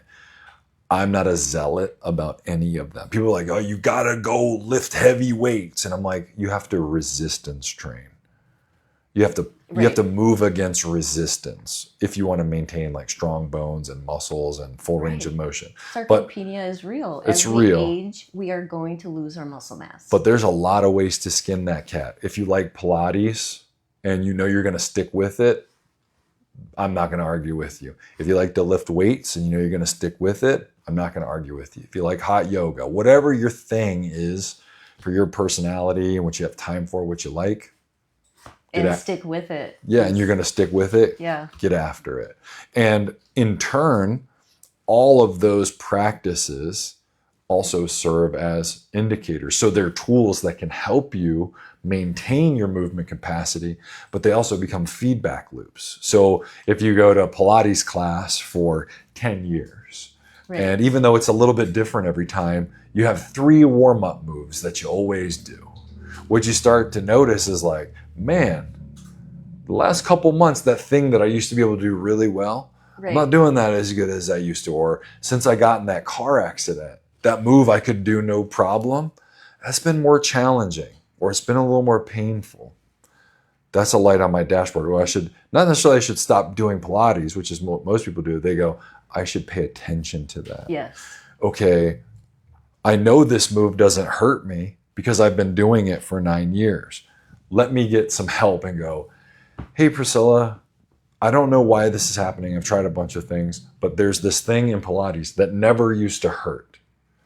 And now I got in this car accident and I did my PT, but it still hurts. Right. Do you have something that can help me? Oh, after a few months of treatment, hey, I can do that move again and I'm back to my range of motion and things feel good. Great. Right, but luckily, Onward, that in that particular instance, that person had an indicator already, a baseline. And yes. So some of the things that people can do for free, right, because it doesn't have to cost any money, for free at home to monitor their own body function and movement. What are some of those things that people can do? Well, so I think to keep it super simple, I think you should be able to compress your body all the way down and you should be able to open it all the way up. So you should be able to squat. Okay. Right? Yes, right. Like some version of squatting. You should be able to squat. That's a natural resting position for humans. Right. Right? You should be able to squat and you should be able to hang. It's like our own personal chair. Yeah, you should be able to stand up all the way with your arms over your head and support some portion of your body weight. Of your body weight. That's a good place to start, or pressing, right? We can call it hang, but we can just call it raising your arms up all the way overhead. Now, my favorite way to sort of integrate some of the basic shapes of the human body together are through sun salutation in yoga. You I've been, mentioned that in your book that you've been doing this for many years, for a yeah, long time. 25 years, And it's like a regular practice for you in your own daily life, every day, every day, every day. to test, your movement Yep. capabilities. Every day I do circular joint range of motion. Right? So I do 5 reps in each direction from head to toe. And then I do minimum of 2 rounds of sun salutation. It takes about 7 to 10 minutes. Okay. And it's become like a way for me to scan both my body, but also like what's going on in here. Right? Right. Sometimes I've been doing this practice for 25 years. Sometimes I wake up and I'm kind of grumpy about it. I'm like, sun salutation. And I'm like, well, I do this every day. Like, why do I have this resistance? Right. What else is going on in here? That's So right. it just gives me some time to provide a checklist to like basic functions. And I like sun salutation because for most people, it's free. It takes little time, no money. It's very easy to learn. You don't have to do it perfect. You don't have to be some flexible 20-year-old yoga girl to do the basic sun salutation. That's right. It's very accessible. And It's a full body movement type of yoga. yeah, you reach over your head, right? You look up, reach up as high as you can. You touch your toes. You do a lunge. You do a down dog, which is your arms holding your body while your butt sticks up in the air, Right. You do an up dog, which puts your spine in an arch, right? You do a down dog again. You lunge on the other leg. You fold over, and then you reach up again. And that's one. That's one. Right. And you do that whole thing for as many times as you want. And your ability to make the shapes tells you something about your body. Your ability to connect those shapes together to fluidly go between one to the other tells you something about coordination and balance, right? And rhythm.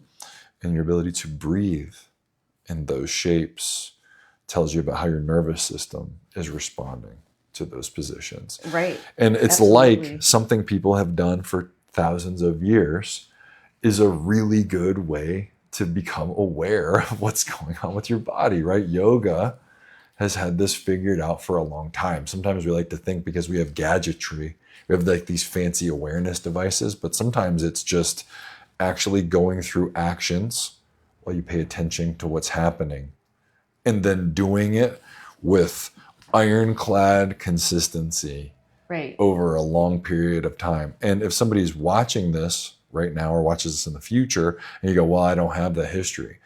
If you start right now, in a year, you will have history. That's right. But if you don't start now, in a year, you'll have zero history. That's right. So Yeah. you might as well start today. And not every part of sun salutation is always available to every person, but most everybody can reach their hands up and touch their toes, or at least reach towards their toes. They can open and then bend over. That's right. If that's what you have to start with, that's okay. And that's the explanation of how to do all that is in the book as well. And I definitely anticipated that there are some ways I might be able to move as somebody who's practiced this for a long time that might not be readily available to others.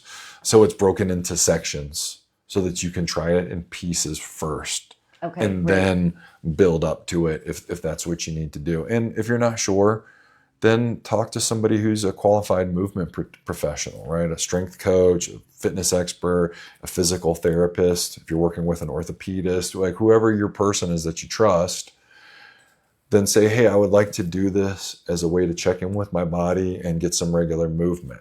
I can't imagine a good practitioner discouraging you from doing that unless they didn't know how to teach it. Right. Right. Right. And So if you can do the skill, I mean, absolutely. yeah. This reminds me of some of my patients who have pretty severe arthritis and spend a lot of time in the sitting position. Yeah. Very short stints of moving and walking, so a lot in the sitting position. And as far as yoga, there is chair yoga and that sort of thing. that they can participate in, but being in a seated position for a lot of the time is, detrimental on the body. And a lot of times patients end up gaining weight because they're not, moving. And so it's kind of a vicious cycle. Mm-hmm. So for patients such as a patient of mine who has just severe osteoarthritis and have done in the knees and have done some therapy, swim therapy was really great. You're like zero gravity in the pool, Mm-hmm. chair yoga, but the quality of life complaint is like, I have to wait for everybody to help me do stuff, right? I can't just get up and do it. I can't just get up and drive somewhere. What are some things that particular person can incorporate potentially from a movement point, standpoint that they could start to one, well, they probably already have a little bit of a baseline by doing chair yoga and knowing what feels good and on that particular day, and maybe the next day isn't so good, but some other things that they could incorporate. It's funny you bring this up because I just visited my grandmother. It was her 90th birthday. Oh, wow. And she's like a very robust woman. Like, she's very strong. She doesn't take any medicine, but she's recently That's been having incredible. orthopedic issues where she's been having like swelling and pain in her knees, right? Just some osteoarthritis. She's 90. Right. And so she uses this like a hiking stick, right? Helps her get up and out of the chair. But she noticed if she sits for too long, she gets swelling, right? Yes. And same kind of complaint, like, it just takes me forever to try to do anything. And, if I want to go do something, I got to have somebody come help me. And she feels less independent. And so we started with, for her, some very simple things. She had this, it was like 50 chair exercises for like elderly, blah, blah. I don't know. It was like some companion book. I don't remember exactly the title. But for her, 50 exercises was like, it might as well have been a million. Right. I bet. And so we picked 4. Right. And she had an exercise band.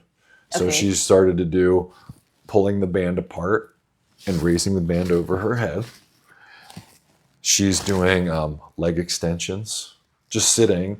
And as she squeezes, she just squeezes her leg as hard as she can. She puts it back down. Squeeze this one, and multiple times a day, where she's just contracting the muscles as hard as she comfortably can for a given amount of repetitions. No resistance there, just moving in your own muscle movement. Just moving and just And contraction. getting used to squeezing.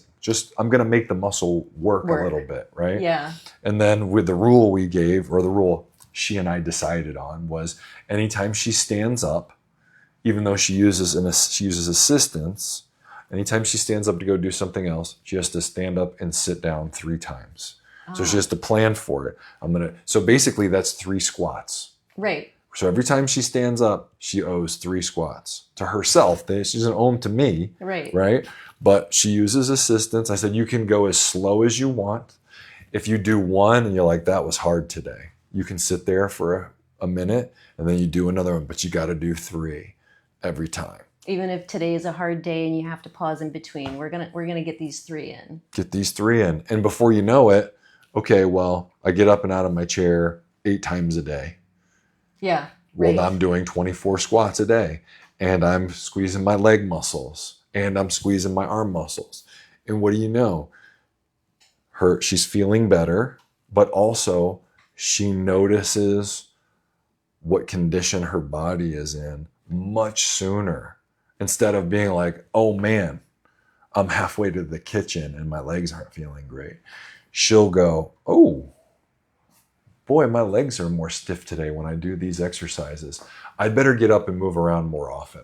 Right. So her dashboard is now more informative because she's moving, right? So those are really simple things that a person can do. That just about anybody can do, even with bad knee osteoarthritis. And movement of those joints is so important when you do have arthritis, because not moving the joint just makes that pain and inflammation worse. Motion is lotion. Motion is lotion. I Motion love is lotion. that. Can I Yeah. use that one? Absolutely. It's not mine, so you can have it. I don't know where it came from. It's just like an exercise trope that came from nowhere. Nobody knows where I it love came from. Oh, looking back, I wish my twins, twins that were ran track at West Point. Oh, wow. So demanding, school schedule, demanding on their body.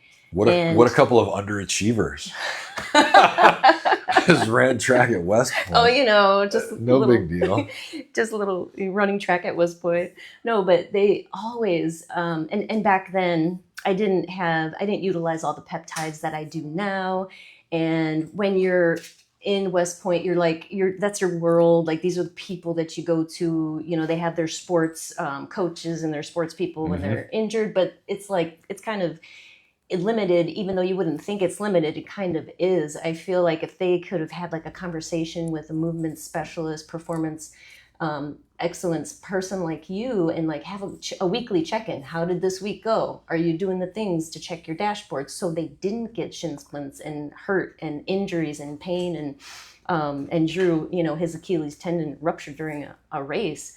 And if I would have been dabbling in my peptides, I feel like both of us, if we would have been there at that time, it would have been smooth sailing. I know. It would have been smooth sailing for them. I know. Hindsight's 2020, isn't it? It is. It is. Yeah. So yeah, I think especially for athletes, and in the college setting, you would think that college students do have access to all of these options to check their own dashboard, their performance, a dashboard basically. But I don't think they look at things from this organized standpoint like you place in your book. No, and I think, when it comes to athletics, before I say this, I just want to say there's a lot of wonderful coaches, practitioners out there, but the way that the system is designed is there's always a new crop of kids coming in. Mm-hmm. And so if this crop of kids gets hurt or this crop of kids doesn't work out, we got a new crop. There's a new crop coming. And so the university system and the way NCAAs are often is, hey, we're focused on winning. The way athletics performs has a big reflection on the way recruitment to the university happens. And Right. so they're like, we want wins. This athlete's hurt. Hey, great job. Nice knowing you. Here's PT. Johnny, you ready to take Timmy's place? Cool. You're fast too. Wow. Go, right? And I'm Unfortunately. not saying that like they're cruel. I'm just saying the way the system It's the system. is, Yeah. it requires them to go, well, we got to put somebody here. That's right. And there's pressure on me to deliver results. This kid can't run. Go here. Now, I think that type of thinking is fading, and that's a change that's happening in culture, where it's we're not so like hyper masculinized and like hyper utilitarian, where it's just like next thing, next performance, Right. move on. And now it's become more like, hey, these are people. That's right. This is human beings. Like, we have some responsibility to each other for well-being. You can't just like treat athletes poorly or without deliberate care and toss them aside. But they also might not have an organizational way to track these things as well. Well, they're really good organizationally with the data. So all those organizations, especially the ones that have a lot of money, have lots of information on athlete performance, but they don't have a lot of time or information on like preventative care, right? And so I think that's often because at organizational levels, things just move slow, like bureaucracies and things, right? Organizational level. Any change. Yeah, is change like- moves really slow. And so that's one of the reasons I decided to actually write this book, is so that individuals could take charge over their own self-care, right? And so this happens with people in the military. That's one of the largest bureaucracies in the world, is the US military. And so to think that at some point that the brass and the leadership is going to be able to move that ship fast enough Right. to account for the needs of soldiers and sailors.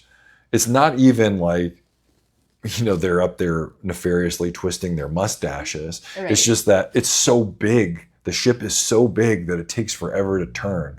By the time it turns, it needs to go in a new direction. Right. And so a much faster way of dealing with all that is to provide a handbook to the individual and say, don't wait around for others. Understand your own stuff. How do you think? How do you move? What's going on with your chemistry? Do you have ways to test these things and continue to pay attention? And then you can tell them, That's right. hey, I'm feeling like X. And then it becomes an informed conversation Right. between you and whoever your provider is, or you and somebody who's in a leadership position, and say, hey, I know this about how I'm feeling because I've been paying attention for this long. Here's all this information I have. I want to continue to feel good or perform better. In the case of athletes, I think I need this kind of help. Right. Right. Some real hardcore data. That's such a great point. I love that. I love that. This is like healthcare autonomy. And this is what we push in our clinic too, to be a good healthcare advocate for yourself. And similar concepts like monitor your own health to the best of your ability so that you know if you're going to have a good day today. For instance, my patients with COPD and asthma, I try to get them to do their own, it's kind of like a little breathing test with a little gadget, a little plastic gadget, super easy, in the morning before they start the day, because that could tell them if their lung capacity on that day, because of weather, barometric pressure, allergies, whatever, if that's going to be a bad day. So you might need to do something different that day because you're only shooting a 200 or 250 on your little breathing apparatus. That's like $5, right? Yeah. Where you're usually at a 400. And so my patients have gotten more into the mindset to just do it when they finally consistently do it. And then they see that little difference. They're like, oh, that was right. Okay, I was only at 250 and I did have a bad day, but I remembered what Priscilla said and I brought such and such to work with me that day and it was a better day. It's like, oh, and breathing is an important thing, obviously. Turns out. When it comes to your actual, health and breathing, once they realize this test worked or helped, it's like, oh, I'm buying into that. Well, now they have a leading indicator. Yes. That's a leading indicator, right? Indicator. That's a leading indicator. Yes. And so what happens is this process over time becomes what term I've become familiar with, which is tuning, right? Which is like, okay, how is all the stuff working together? Do I have an awareness of how things sound, how they feel? Okay, I'm going to use this device and maybe I do some stretches and whatever. I have my morning pages and that's my tuner, right? That's my tuning fork. Bing. Right. Okay, and is the stuff basically in harmony? And we don't have to put labels on it like good, bad. We can go, oh, I'm breathing into this spirometer. That just helps me make informed decisions about how to proceed. That's right. That's it. And that's why I call it a dashboard. A dashboard on your car just helps you understand how to proceed. If your engine's running hot, but you're driving your child to the hospital, you don't stop and put coolant in. In that case, you could skip it. Yeah, you skip it. You go to the hospital. And because sometimes it's appropriate to ignore signals on the dashboard. But you can't make an informed choice with no measurement, with no attention. So the idea is to develop these systems of tools and indicators that help you make informed choices and that help you learn how to adjust, and that you know that this is a fluid process that's going to unravel and change over time. And the things that work for you or the measurements that you have this year or this month or under these conditions, they might be different. Like if you track your sleep in the summer, it might be different than the winter. Right? It might be different if it's Christmas time and all your in-laws are staying in your home, right? Like Absolutely. It might be different if you get surgery. But if you're continuing to monitor, then you have a better and better understanding of, okay, how do I respond when these things happen? And then, oh, now I can make a much more informed choice about how to proceed. Or if I don't know how to proceed, I can talk to somebody who has more information than I do and say, hey, here's the thing I'm experiencing. This is the history of me feeling like this or me measuring this. I'm stuck though. I don't know what to do. I don't know the next question to ask.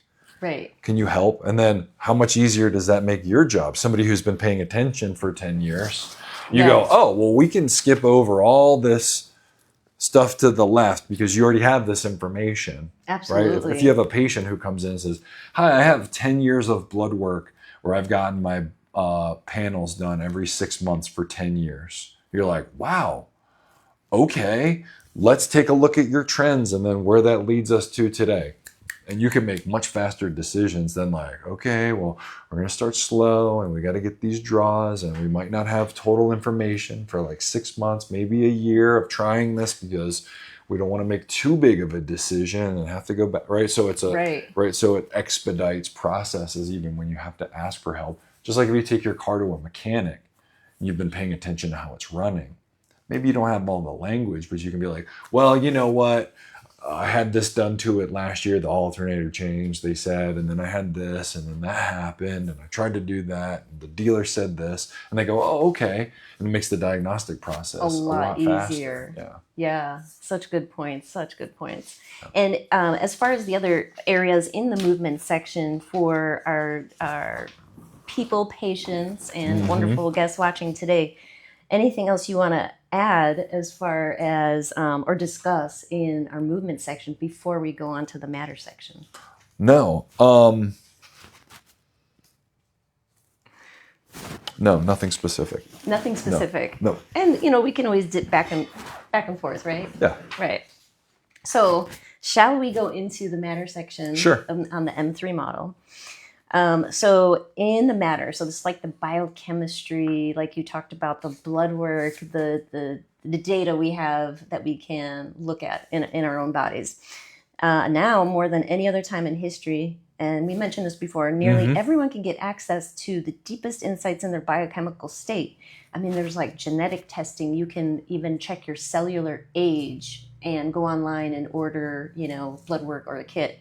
Which can provide precise data into the inner workings of our chemistry. So let's expound on the matter section of the M3 model.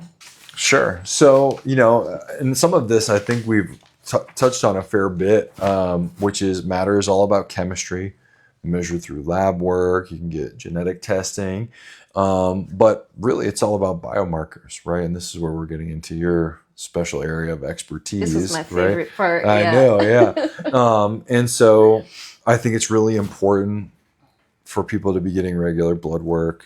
For me, the rock bottom is like yearly, like annual is like the very least I agree. that you can get reliable information. For the most part, for most people. Right. Maybe every 6 months if it's affordable for you. And you want to have a little more frequency, especially if you're older, right? If you're kind of middle age or past, sometimes things can trend down a little bit more quickly. Absolutely. Absolutely. But there are just some things you just cannot tell by looking at a person or looking at yourself. You have to go to the molecular level, and there are things you can catch with blood work that you can catch 10 years early. Oh, hey, did you know that your hemoglobin A1C, right, that your insulin sensitivity is jacked up? Like, Yeah. but we're 5 years ahead of it being bad. That's right. Like before it's like a disease. We're 5 years ahead of that. Let's start to steer the bus now instead of like, gee, I can't really feel my toes anymore. right. I've gained a bunch of weight and I don't move around so good. That's a bad late sign. Yeah, right? we could get down here to a leading indicator and go, hey, this is subclinical, but let's have preventative steps to move this in the right. What's the trajectory here? Right. So, and there's lots of examples of biomarkers like that. Right. Hormonal biomarkers, cardiovascular disease, right, cholesterol, and things like that are really essential that we should be getting measured on a regular basis. Right. I think that there are some behaviors and like simple monitoring systems that on average tend to be good proxies for blood work, not replacements, but you can look at them more frequently and monitor them. And these things also will help steer the ship in the right direction. And that's aerobic health. Yes. Right? Body composition, and sleep. And I think that's sort of like the stable triangle of biochemical health. I really love those three that you chose to make that section up. Yeah, I think Just makes so much they sense. encompass a lot of things, right? Our aerobic health is our cardiac system, right? So how well does the heart pump blood, Right. right? The pulmonary system, so our ability to take in air from the environment and pull oxygen from it, pump it into our vascular system, and then how much resistance is there to get us to get that oxygen to the periphery. And that's not a small deal at all, right? Be able to get oxygen to the periphery of the body is important, not just so that we can like do work. It is important for that reason, so we can move and use energy Right. effectively, but it's also how we heal, Yes. right? Heal And and so recovery. no Yeah. oxygen, no healing, Right. right? And that's both neck down if you want your muscles and tendons to heal well, but also if you want your brain to be healthy. And it turns out your brain is a metabolic organ, and what's good for the heart is good for the head. That's right. And turns out a lot of the neurodegenerative problems we are experiencing as a culture are being more and more closely linked with metabolic dysfunction. Right. And so if we're metabolically healthy, meaning aerobically healthy, we use energy well, That's right. then it's less and less likely that those things will happen. Now, does that mean everybody needs to be a Tour de France cyclist? No, that's extreme. I could never see myself going down a mountain at 50 miles per hour without freaking out. Absolutely not. I think I could go for it. I'm just afraid of heights. Everything else I'm Oh my pretty gosh. game for. Just watching those Uh, guys is like, I'm on, I'm like white knuckling. Yeah, so that's an elite level of Right. cardiovascular fitness. But if you're in the 85th percentile for your age group for cardiovascular fitness, you're probably pretty good. You don't have to compare yourself to everybody else in the world, but like, okay, where are my peers? If there was 100 people the same age in a room, That's right. and I'm in the top 15 for fitness, that's good. Like I'm Yeah. doing pretty And good. if you're not, now you know your target. What can we do? Yes. What What are do some we of the do? things Yeah, we can go. do? So there's lots of ways to skin that cat depending on where you're starting, right? Right. Walking, weighted walking has become more and more popular, but then there's things like the basics we all know: stationary cycling. Yes. There's other swimming, elliptical machines, things where you can keep a steady rate of work at a moderate heart rate for longer periods of time, right? How do you feel about weighted walking? I have seen these weighted vests more and more frequently, like just people going for a walk or in the neighborhood. And so I've done similar things by just putting like weights and I pat them up with a towel and just throw them in a backpack, right? It's similar thing. Sure. So Yeah. Rucking and weighted walking have become like a very in vogue thing. I think they're great as long as your structure can handle it. and you're not Yeah, you're not dealing with pain or soreness. Yeah, if you don't and that have, sort of if thing. it doesn't create an orthopedic problem for you, but if every time you do it, your neck hurts for 5 days, right. the juice isn't worth the squeeze. No, So we're you defeating the you purpose. find another reason. For me, I really enjoy a stationary bike. Like I like working out on a Concept 2 stationary bike. So that's my cardiovascular thing because I can kind of just go into a zone. little tunnel, a little zone. But aerobic health is very, very necessary for everyone. If you have a heart and lungs, it's important. Which Right. most people do. Which most people do. Yeah. If you don't, you have bigger problems. Right. So there's aerobic, then there's body composition, which is bone mass, skeletal muscle, and then body fat percentage, right? And that body fat is both subcutaneous adipose tissue, right? And visceral fat, yeah. right? And those visceral fat levels, to some degree, those things tend to move together, but not always. So some people are skinny on the outside, but can have visceral fat. So it's important. The skinny fat. The skinny Yes. fat. It's important to be getting your body composition measured with reliable devices. Absolutely. Right. So there's all kinds of ways to do it. There's like DEXA scanning, right, which is dual energy X-ray absorbiometry. I think that's DEXA, right? It sounds right. It's an X-ray. Essentially, it's a low-level X-ray, Right. right? Then there's things like in-body scanning, which use electrical Cellular, currents. like water. Yeah, and which is electrical water. currents. There's We actually use the Staiku machine, which is the DEXA, oh, okay. in our clinic here. So we, all of our DPC patients get scanned so we can have a baseline and Yep. then moving forward, try to just rescan them on a regular basis. But of course, any of our weight loss patients, it's like a regular thing because we want to look at that movement and not just look at a number on a scale. Yeah. Because that means nothing. There's a lot of fluctuation to why you weigh a certain amount, especially for women. It Yeah. can be a lot more volatile than it is for men, especially in initial stages of weight loss. There could be a lot of volatility, and that tends to mess with people psychologically, Yes. right? But it's important to measure your composition. You want to know, like, what are you made of?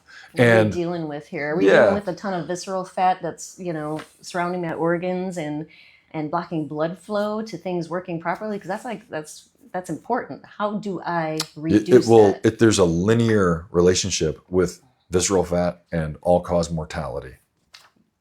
Totally. just- Your risk factor goes up exponentially Yeah, with it's- high amounts of visceral fat. It's very serious. And not only is the fat amount important, but also skeletal muscle is Yeah. really essential so that you can move well. Preservation of strength is really important, but also there's hormonal effect with skeletal muscle, right? So we know like GLUT4 Yep. is really important for the management of insulin, Right. right? Like our skeletal muscles where we store glycogen.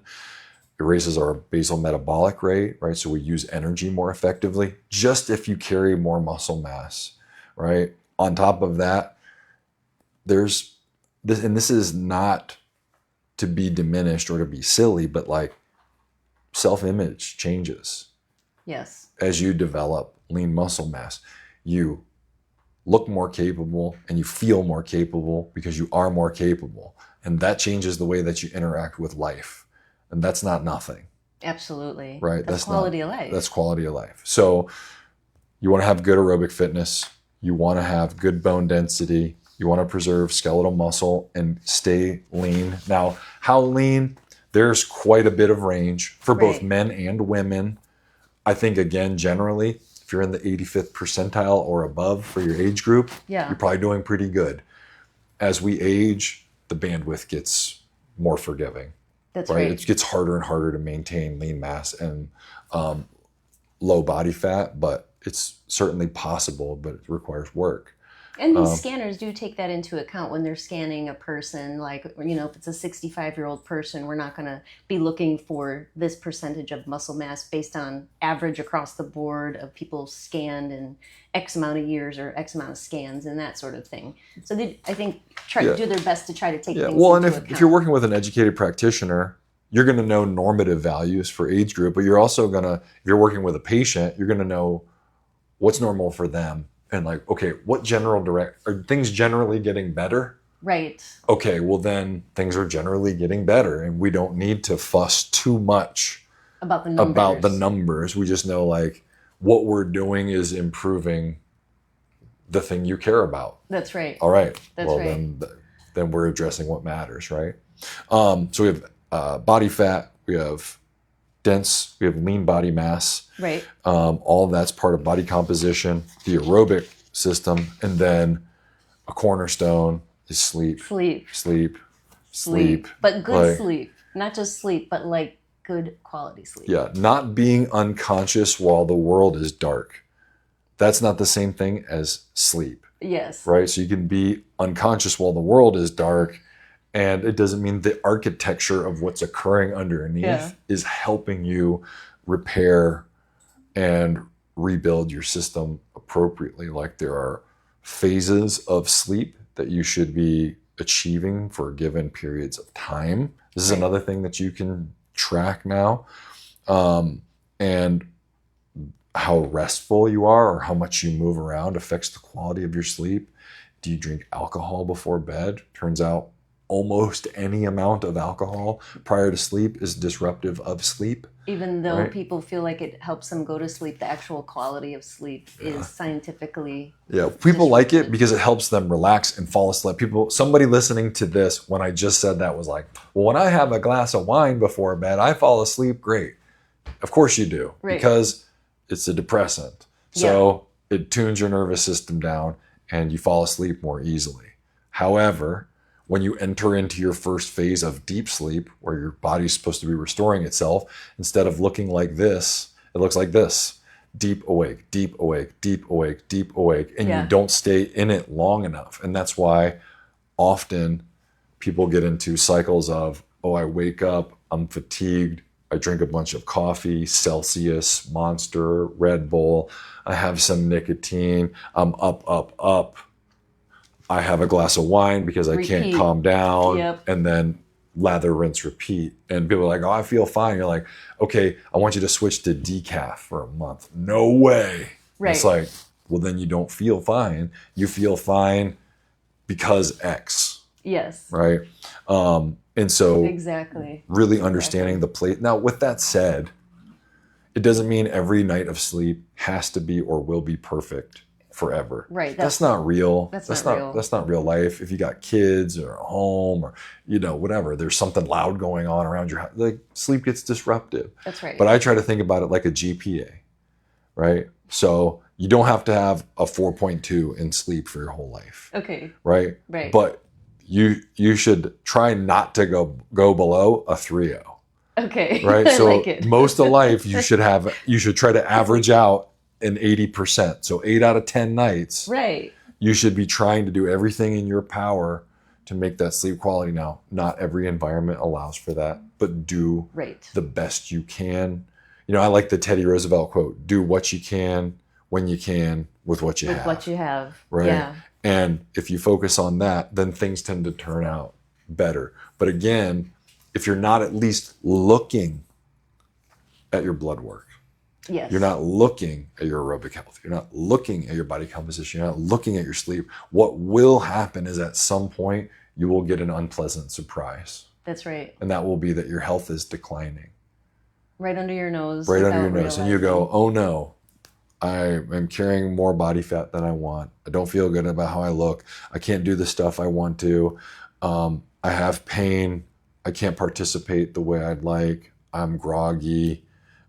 My mood is declining. That's right. And then you come to see a practitioner and they go, well, how much sleep do you get? Do you exercise? What kind of exercise? Do you do resistance training? Do you do any cardiovascular exercise? And if the answers are no, then you already know where you should start. Right. Right? And now, what are the intervention strategies? In the book, I provide experiments Yes. that people can try. They're very simple. Most of them are low to no cost. So you don't need anything fancy. You don't have to go to a lab. One of them I do recommend, like, hey, go to a practitioner if you've never had your body composition done before. Yes. Do it. I And think that see, is like, where are you? And right. it's so inexpensive now.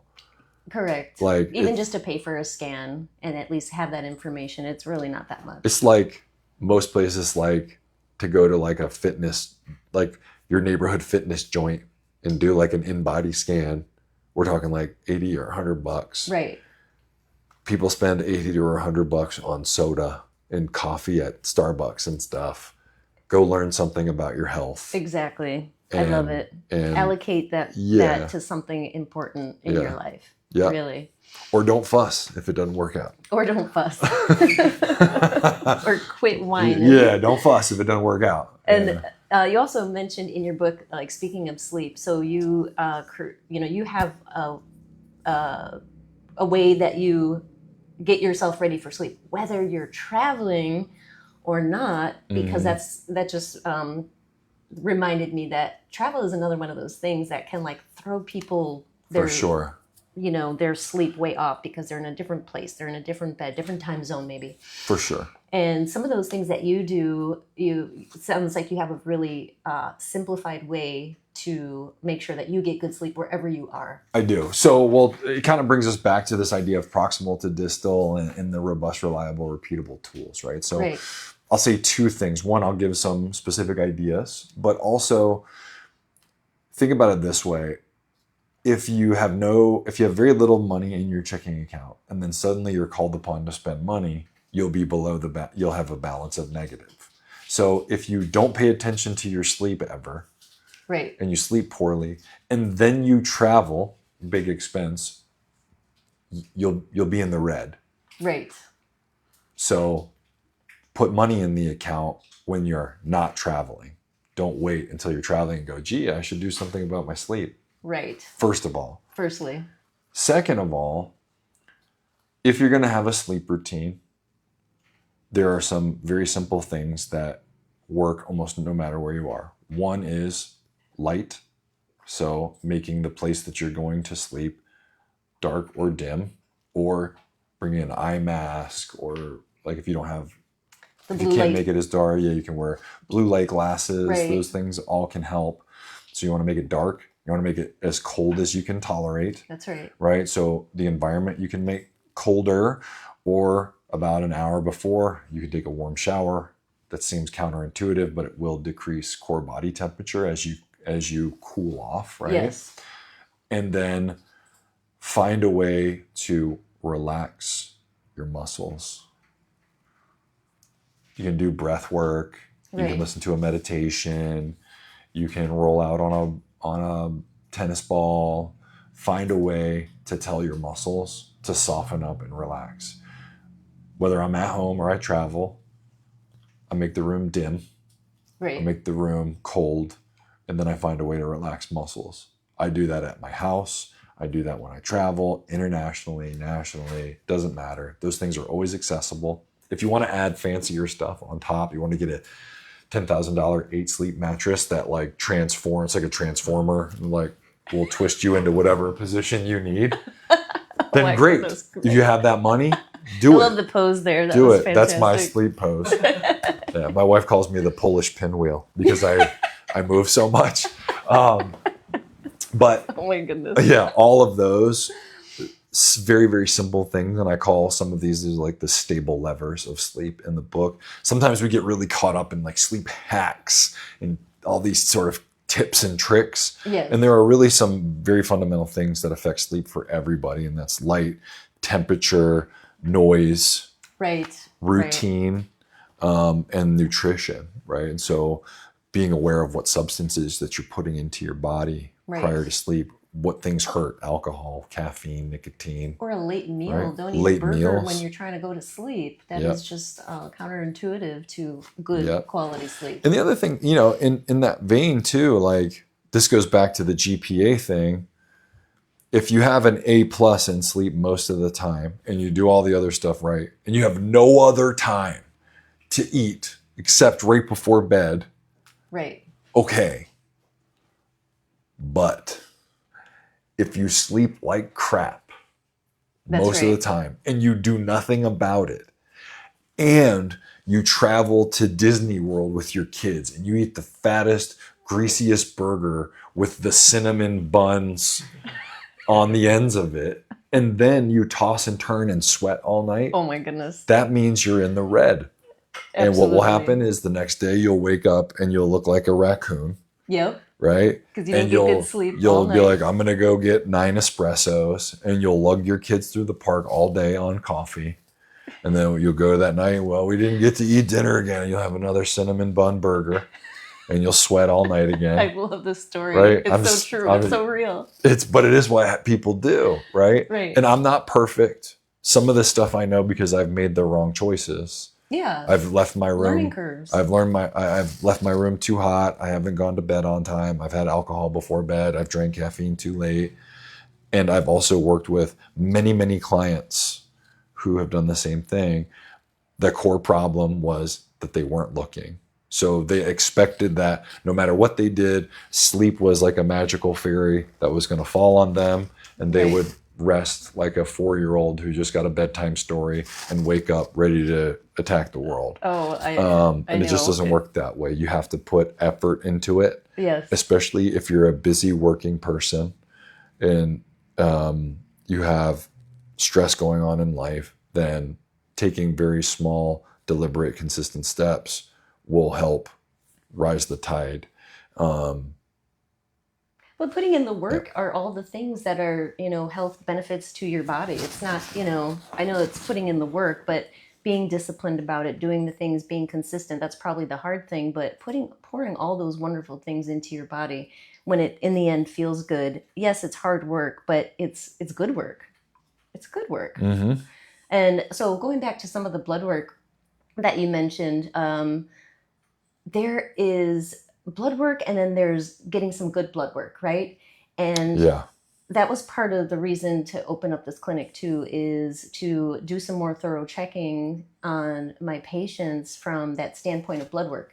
So typically people go in to get the A1C, a lipid panel, CBC, CMP, okay, everything's good, but why do I feel bad? It's like, let's check some hormones. And checking hormones is a process of doing it correctly, right? Not just checking a testosterone level, that's it, and nothing else underneath it, right? For like men's health, or growth hormone, which decreases like after the age of 25, like 10% every year. And that can be a piece of the puzzle for recovery and wellness and all of those things, good sleep in addition. And like the A1C, if somebody is feeling or looking like they have insulin resistance, well, your insulin could be through the roof and your A1C is going to be fine for maybe like 5 or 10 years. And then it's going to move. And then we're going to say, oh, there's a problem. Well, so that's let's the check thing that is, first. I was talking to somebody about this recently, that one of the most difficult things to take in consideration with all of this, whether it's health or high elite performance, is the effect of time. And different biological markers move on different timelines. That's right. And when we get assessments like blood work, these are snapshots in time. And we have to understand where we're taking the picture for the different ones, and that they're not all traveling on exactly the same timelines. Some of them are way early in their downtrend. Yeah. And so it doesn't look like a downtrend yet. But then this other one is already like this. And then another one is over here. And what you need is somebody who understands how all of them relate to each other and go, oh, when these 4 work together like this, this means this thing. So that's why it's actually leading indicators and not just one, right? Yes. Now that's the difference between somebody who's a professional and a lay person who's just trying to take care of themselves. But that's an important thing to realize, is that sometimes when you do these sort of rote lab panels like LabCorp or somebody will give you, Right. you may not have a full breadth of understanding of the timeline that these different things are on and how they relate. So, Correct. LabCorp will be like within normal range. It'll be Right. like for who, when, Yes. in relationship to what? what? Yeah, my buddy who's in his late 30s, he was like, man, I got my testosterone down. I thought it was going to be low. It was like 1,000. And I was like, why is it so high? Right. I'm like, are you utilizing that 1,000 well? And he was like, and I was like, so you don't even know He's just how much is like, he's just boasting about yeah, this so you number. didn't even look at like your free testosterone I love or it. what's going on. I'm like, so your body's making a ton of it. Now, if your free testosterone is also high, good for you, man. Right. But if your free is low, that means You just got the stuff system's floating working around. overtime because you're not using what you've got. That's and I'm right. like, that'd be like if I gave you $1 million, but I was Right. like, you're only allowed to spend $10 a day. Right. That's not having $1 million. That's having $10. Yeah. Great point. I'm So, glad that you just yeah. put that out in front of him, because I Yeah. hope it made him think like, okay, Yeah. let me. Yeah, I was like, your practitioner didn't go to the next step. I was like, might be time to talk to someone else. Oh my goodness, Yeah. that's incredible. I wonder, Yeah. he might be related to my patient who's in his 80s. This is a patient who his testosterone and free testosterone are truly so like 1100, like, Wow. and he's in his 80s, right? Yeah. And and then his free, and we did all the other checks. I mean, we did pituitary MRI and like scrotal, like we did all the checks. He just has high testosterone in his 80s. Never seen this before in my life. That's a genetic outlier. This is a genetic outlier. Yeah. So that's why I said I wonder if they're related, but Yeah. I'm just kidding. But this was someone that I feel someone should evaluate. Some Yeah, they need specialist they somewhere need to should. study him. There needs to yeah. be like a Nat Geo Yeah. show on him or something. I Yeah. feel like, Yeah. and he's very sharp and very muscular and just, just a really healthy person. Doesn't take Yeah. any medications for his age. So that's one of those people. I actually did send a message. I think it was to Huberman on LinkedIn, like, "Hey, I got this patient." Of course, nobody's going to Yeah. respond to me, but that was, my interest in this patient. That like, this is really cool. Somebody needs Yeah. to look at this. Somebody That's real interesting. that has resources that I don't have. Uh-huh. Yeah. Yeah. So They do some genetic profiling. yeah. Well, great. So any other things in our matter section that you would like to express or discuss today? No, I think we covered a lot. We covered a ton. Yeah. Oh my goodness. I mean, this was probably our longest webcast, Yeah? I want to say, right? How long did we go? 2.5. Oh my goodness. Oh my gosh, it's 8 o'clock. Okay, so I want to thank you everybody for joining us today. And we are with Rob Wilson, author of Check Engine Light. Please get your own copy. Where can we get your book, Rob? Amazon. Amazon. Okay. Yep. Amazon, easy peasy. Everybody has an Amazon Pretty much. account. And it is about 400 pages. So I went through that book myself. There's no audiobook at the moment. But in the back of the book, you have like a whole workbook section, which is really super cool.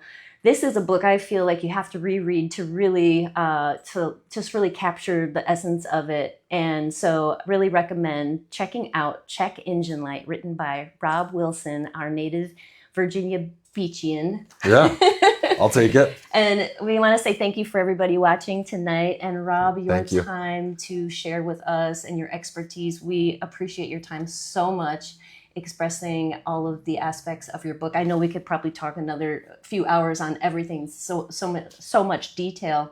But we want to thank you so much from the bottom of our sunshine hearts. My pleasure. Thank you. Thank you.